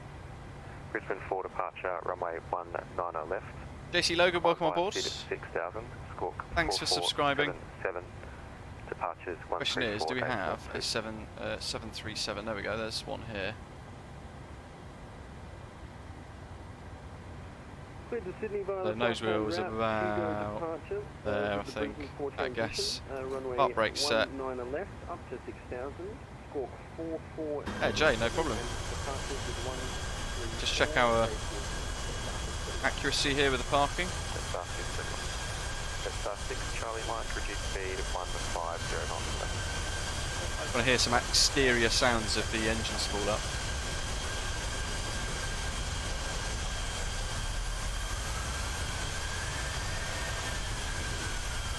How good does that sound? Power brake off. Just a second while I get into the correct line. And we'll make sure the parking brake is set again. I've got every thought that I've maybe done that. Britannia, hello! Shutdown checks then. Fuel control levers to the off position. 10 kilo, stand of choice, Jetstar 266, thank you. So caution off. Anti-collision lights as the engine starts to spool down. We'll wait for that. And we will now start to think about ground equipment. So menu, FS actions, ground services. Let's set some chocks. Ground equipment and things come into account now. We can request ground power. Be able to then turn the APU off eventually. Ah, yes. So, next page, where we got Jetway. Jetstar 761, descend fire staff 5000. Descend by star 5000, Jetstar 761.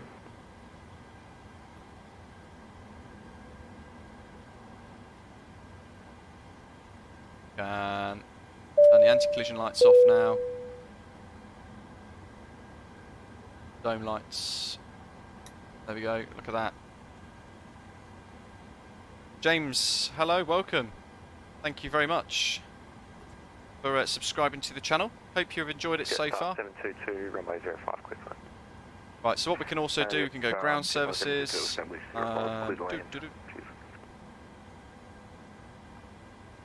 We can do lavatory requests, potable water maintenance van requests. We can request fuel truck as well, so we can refuel the aircraft back to whatever we need for the return.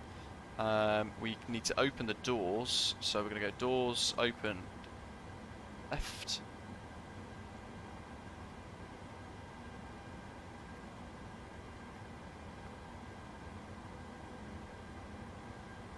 Then what we can do as well, if we want to, is we can deplane the aeroplane, so we can slowly start to deboard the aircraft. Same with baggage and things too. You can request the loaders and things. Really nice little quality of life sort of feature there.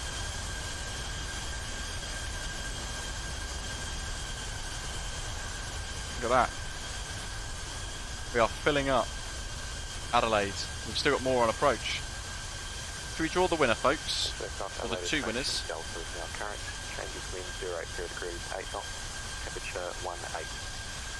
So the answer, of course, was Southwest. We're going to draw two winners. Good luck to everybody who has entered. If you do win and you do get drawn, please do make sure that you contact me within 24 hours of your name being drawn, so that you can claim your prize via britishAvgeek1@gmail.com or via Discord with a direct message. It's great to have you all with us. I hope you've enjoyed the PMDG preview. The first winner is winning a Orbx made product of choice.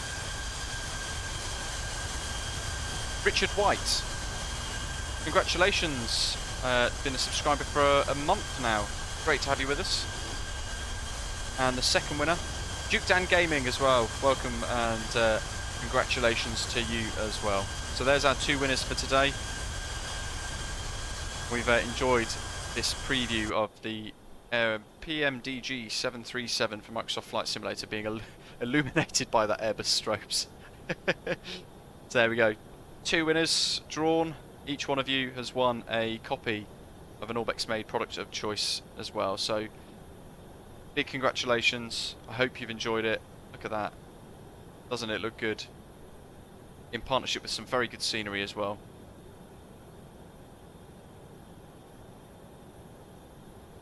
We're going to quickly spin around because I think we've got a few people on final approach still. So we're going to have a quick look on Volanta. Let's see. Oh wow, we have literally got like Mike, going for a visual approach runway 05. 3 or 4 people here. Star 6 Charlie Mike, number 2, 6 miles behind A320. Roger, Jet. Look at this. Fantastic. Catching the trail of everybody else coming in.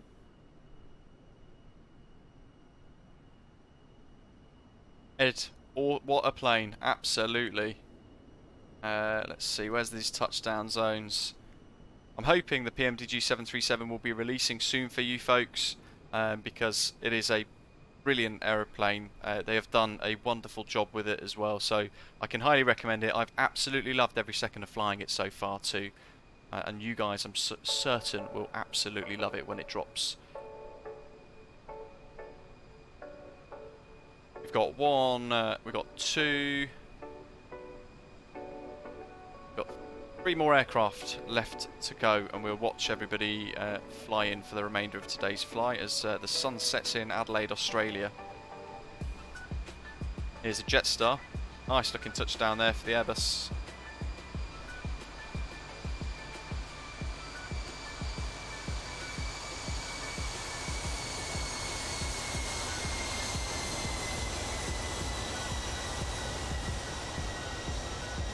I reckon Graham, who's next, might be having to do a go around. Look at that scene. Oh, can you spot the 737? There's a screenshot. Jetstar 761 will be closing shortly, so control service terminate for exchange cruise. For exchange cruise, thanks to the ATC, Jetstar 761. So this one's Graham, he's flying a visual approach. And then we've got what a 667, I think, who Clear runway 05, request taxi. I don't think he's on VATSIM actually. F667, let's find out. Jetstar 6 Charlie Mike, runway 05, please land. No, this is the last one. Brilliant. So we can watch Graham land. 722, cross runway 12. Right turn Alpha 5, Alpha 6, Kilo. And then we'll go back to the terminal and we're going to smash out a load of screenshots and a bit of a photo shoot if you like. Right turn Alpha 5. Don't forget, Charlie, from Monday we're going to have a couple of tutorials going live.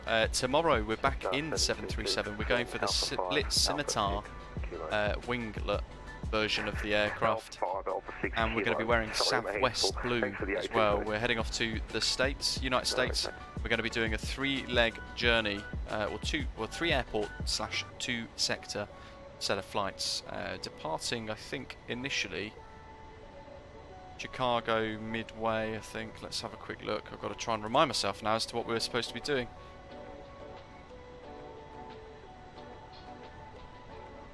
You guys will want to know, of course. Denver to Las Vegas to Burbank in the PMDG 737, real world Southwest flights as well. Melbourne Centre, Jetstar 984. Jetstar 984. Jetstar 984, just reading back the clearance. We'll be doing another little preview tomorrow, and from well, after that we've then got 3 days of sort of preview tutorials. Yeah. No pressure, Graham. 250 people watching. Love it. What do you reckon, guys? Is it going to be smooth?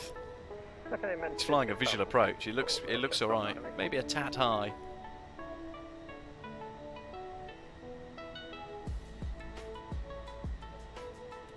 Kai, no worries at all, buddy. Hope you've enjoyed it. What do you think of the 737, Kai? Is it good enough for Boss Man? DT's plane spotting, thank you very much. I hope you've enjoyed the preview as well. Have a good night. I know it's very late for those of you watching in Australia, New Zealand at the moment. Oh, look at that. You know what? He's risen to the challenge. He's dealt with the pressure. And that is a super smooth landing. He's even showing off now. Look, holding that nose wheel up for us. Show off.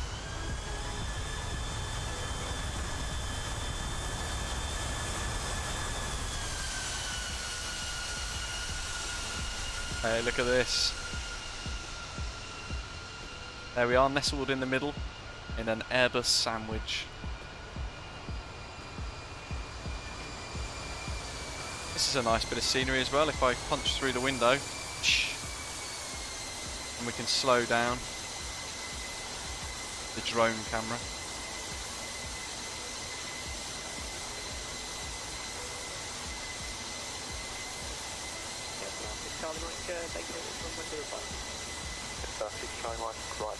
This is available to purchase on Orbx as well.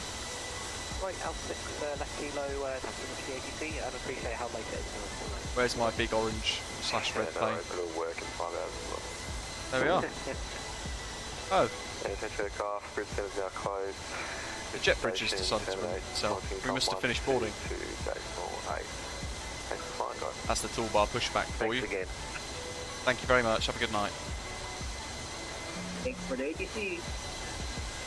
Thanks, buddy. Thanks, mate. There we go. Appreciate it.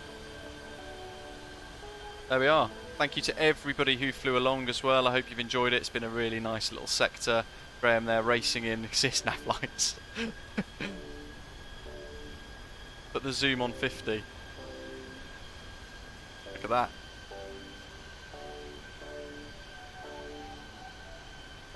So congratulations to our 2 winners as well. Make sure you claim your prize. I hope you've enjoyed it. If you want any of this scenery shown today throughout the stream, then head to Orbx Direct If you want to follow the PMDG 737 progress, then check the links in the description for today's live stream, and you'll see the link straight to that forum, and you'll be able to follow all the updates from Rob and the folks over at PMDG for this incredible add-on that's coming soon to Microsoft Flight Simulator. Thank you very much for watching. Tomorrow we're going to be doing another preview. We're heading over to the States, as we mentioned as well. We're going to be going via Vegas from Denver to Hollywood Burbank, and we're going to hope, runway weather permitting, hopefully we're going to get the approach with the concrete wall at the end of the runway as well. We'll see if we can stop in time. Thanks for watching, everybody. Thanks for hitting the like button. A very warm welcome to all of our new subscribers as well. It's great to have you all here. Bitsy for dropping a super chat, Jonathan for dropping a tip, and Gav as well for your super chat. Really appreciate all of your ongoing support, and thanks as always to our bronze, silver and gold frequent flyers. If you've not done so already, smash the subscribe button, hit the notification bell so you don't miss any of our live streams or videos, especially the tutorials coming soon, and don't forget about that free checklist I'll be creating for this PMDG 737-700 for Microsoft Flight Simulator. Thanks for watching. Congratulations again to Duke, Dan, both of our winners in fact, and I'll see you tomorrow 1200 UTC for a bit more of the same, but in blue. Take care. See you soon.